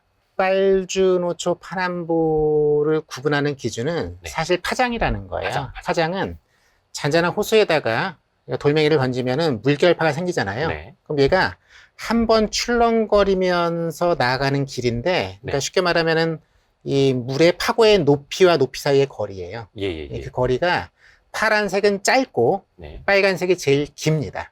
그 파장이. 그러니까 물결발로 치면은 이게 아주 천천히 이렇게 변하는 게 빨간색이고 촘촘하게 변하는 게 파란색이라고 보시면 되거든요. 그런데 이 파동의 성격이 빨간색이 강해요. 파동의 성격이. 그러면 파동의 성격이 강하면 먼지라든가 안개라든가 이런 장애물을 뚫고 약간 멀리까지 전달이 됩니다. 그러니까 빨간색이 이렇게 멀리까지 간다는 거죠? 그렇습니다. 파란색이 이렇게 여기까지 가고. 걔네들은 많이 이제 다른 데로 퍼져나가 버리죠. 그래서 브레이크 등의 빨간색을 탁 밟을 때 그게 안개가 낀 날 같은 경우는 더 멀리까지 전달이 되니까 뒤에 있는 운전자에 대한 시인성이 좋아지는 거죠. 아까 제가 블랙홀 사진 찍는 거 말씀드렸잖아요. 우리 은하계의 중심에 있거든요. 그럼 우리 은하계 중심에는 주변에 먼지라든가 뭐 온갖 게 다 있습니다. 첨가물질이 잔뜩 있어요. 근데 그 사진을 찍었다는 얘기는 그 블랙홀이 내는 전자기파 중에서 먼지들을 뚫고 나오는 성분이 있어야 되잖아요. 그래서 파장이 굉장히 긴 거를 선택을 했어요. 천문학자들이. 지상에 있는 전파 망원경으로 가시광선 같은 건 절대 통과를 못하기 때문에 먼지를 통과할 수 있는 파장이 긴 전자기파 중에 하나를 선정을 해가지고 걔를 측정을 한 겁니다. 그럼 그것도 거의 붉은색? 붉은색보다도 파장이 훨씬 더 길죠. 하지만 효과는 똑같은 거죠. 그러니까 빨주노초 파남보 중에서는 빨간색이 침투력이라고 해야 되나요? 하여튼 멀리까지 전파가 되는 거고. 그 또 일례로 터널 들어가면 터널에 있는 조명들을 거의 주황색이라고 해야 되나? 예전에는 그랬죠. 많이 그랬죠. 그것도 뭐 이유가 있습니다. 그게 사실 주택가의 가로등 보시면은 노르스름한 오렌지색이잖아요.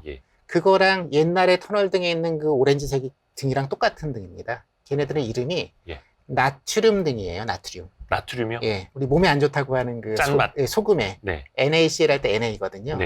그 NA만 따로 램프 속에다 넣어가지고 뜨겁게 만들면 걔네들이 약간 플라즈마로 바뀌면서 노란색 빛을 내요. 오렌지색 빛을 냅니다. 그 과학 시간에 그 뭐 불꽃색 배우듯이. 맞습니다. 나트륨 때문에 거의 노란색 나오고. 맞습니다. 근데 걔네가 왜 중요하냐면은 사람의 눈은 녹색이나 노란색을 훨씬 더 잘 인지해요. 어떤 얘기냐면은 파란색이나 빨간색을 1와트 준비해가지고 눈에 넣어주는 거랑 그 다음에 녹색이나 노란색을 1와트 준비해서 넣어주면은 얘네들은 훨씬 더 밝게 느껴요.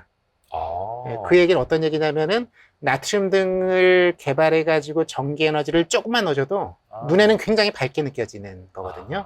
그래서 전기 에너지를 절약하는 용도로 많이 사용을 했어요. 노란색이나 녹색 같은 경우가. 근데 걔네는 문제는 근데 그 터널에 들어가면 모든 색깔이 다 노란색으로 보이기 때문에 사물을 구분하는 면에서는 좀 문제가 있긴 하지만 일단 밝게 만든다는 면에서는 뭐 굉장히 좋은 등이에요. 터널 쪽은 전등을 굉장히 촘촘하게 하다가 점점 길이를 늘립니다. 그러니까 가운데로 가게 되면은 전등이 듬성듬성 있고 다시 빠져나올 때 전등 사이 간격이 촘촘해지는 거죠. 그래서 더 밝게 입구와 출구로 더 밝게. 그렇죠. 밝으면서 갑자기 어두워지지 않게 천천히 어두워지게 만들고요. 빠져나갈 때도 갑자기 밝음을 느끼지 않도록 천천히 밝게 만들어야 됩니다. 굉장히 중요합니다. 사람이 밝음이나 어두움에 갑자기 탁 노출이 되면은 순간적으로 적응을 못 하거든요. 그렇기 때문에 터널 안에서 그 디자인이 굉장히 중요하다고 하더라고요. 램프에. 요즘에는 그 터널 안에 거의 하얀색 LED 등도 있던데. 요즘은 그래도 보편적이죠. 왜냐면은 LED가 사실 나트륨 등에 비해서 인제는 효율 면에서는 별로 뒤지진 않거든요. 그러니까 굳이 과거의 나트륨 등을 터널 안에 더 이상 쓸 필요가 없어진 겁니다. 에너지 대비 밝기로 했을 때 나트륨 뭐 주황색, 노란색보다 이제는 뭐 LED도 전기를 이제 덜 먹는 기술이 많이 보편화되어 있으니까. 그리고 차량들이라든가 여러 가지 사물들의 색깔을 쉽게 구분할 수가 있기 때문에 백색 LED 등이 훨씬 더 유리한 거죠, 이제는. 기사, 뉴스에서 종종 나오는데 책에도 잠깐 언급되어 있기는 예. 한데 투명 망토가 예. 과연 가능한가? 아, 근데 뭐 어디 예. 뭐 중국 어디 뭐 유튜브 보니까 투명 망토 있다고 해서 진짜 여기 뭐 사라지더라고요. 아, 그런가요? 아, 그게 예. 어떻게 구현이 가능한 기술인지 한다면 어떻게 가능한 건지 좀. 원리적으로는 당연히 가능합니다. 네. 어떻게 하냐면은요. 제가 이게 불투명한 게 있고 뒤에 제가 어떤 물체를 놓으면은 네네네. 앞에서 보면은 이 뒤에 있는 물체가 당연히 안 보이죠. 안 보이죠? 얘 여기에서 출발한 빛이 가로막히기 때문에요. 네. 그런데 이 가로막고 있는 물체 주변에다가 메타 물질이라는 특수한 물질을 둘러요. 그게 투명망토인데 메타 메타 물질. 물질이 하는 역할은 네. 이 뒤에 있는 물체에서 출발한 빛을 꺾어가지고 예. 이 앞에 장애물을 이렇게 둘러가게 하는 겁니다. 이렇게 좌우로 둘러가게 해서 눈으로 보내는 거예요. 그러니까 이렇게 만들도록 퍼지는 게 아니라 예. 돌아서 가는 메타 물질. 예. 가령 뭐 그런 거죠. 물에다가 공기에서 레이저를 쏘면은 이게 꺾이잖아요. 네네네. 그 꺾이는 거를 이렇게 연속적으로 해주는 겁니다. 아, 예. 물에 들어간 빛이 꺾이는 꺾이니까, 것처럼 예, 어떤 연속적으로. 물질을 만들어서 예. 발라놨을 때 예. 꺾이도록. 꺾이도록 하는 아, 건데 그러니까 이해가 가네. 그런 물질이 자연에는 없어요.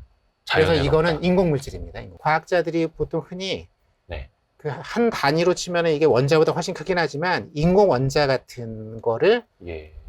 배열을 해가지고 그런 기능을 만들어낼 수가 있어요.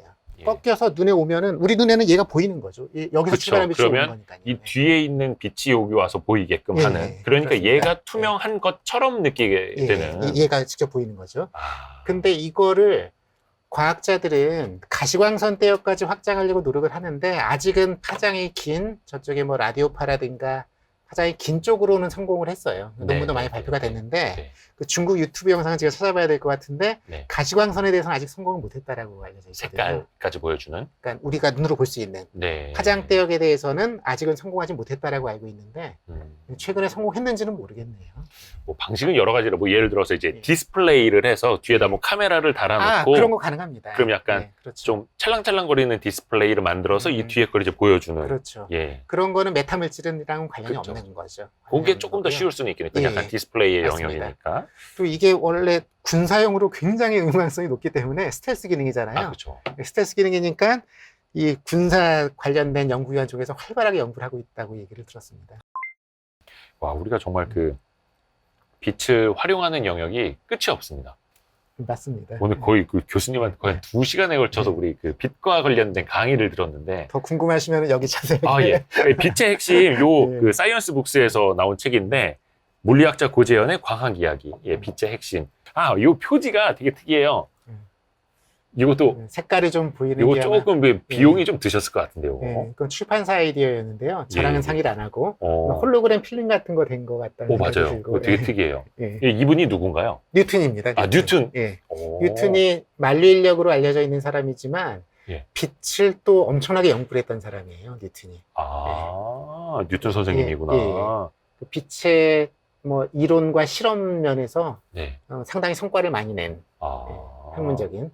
우리 그 끝내기 전에 그 우리 저 사이언스 북스에서 제공해 주신 우리 책 몇 권을 좀 우리 와이스트리 구독자분들 복길이 분들이라고 하거든요. 아, 예, 어. 예. 지식과 자산의 예. 복리 효과 예. 그 길을 걸어가는 아. 복길이님들.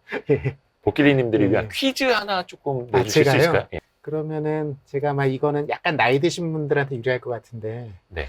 우리가 지금의 이런 평판형 TV 이전에는 브라운관 TV를 처음으로 발명한 사람의 이름은 무엇인가요?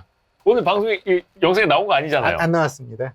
예, 재치가 필요한. 아, 이미 답을 다신 분들 계실 것 같은데. 아 그래요? 네. 사실 그 사람의 업적 때문에 예.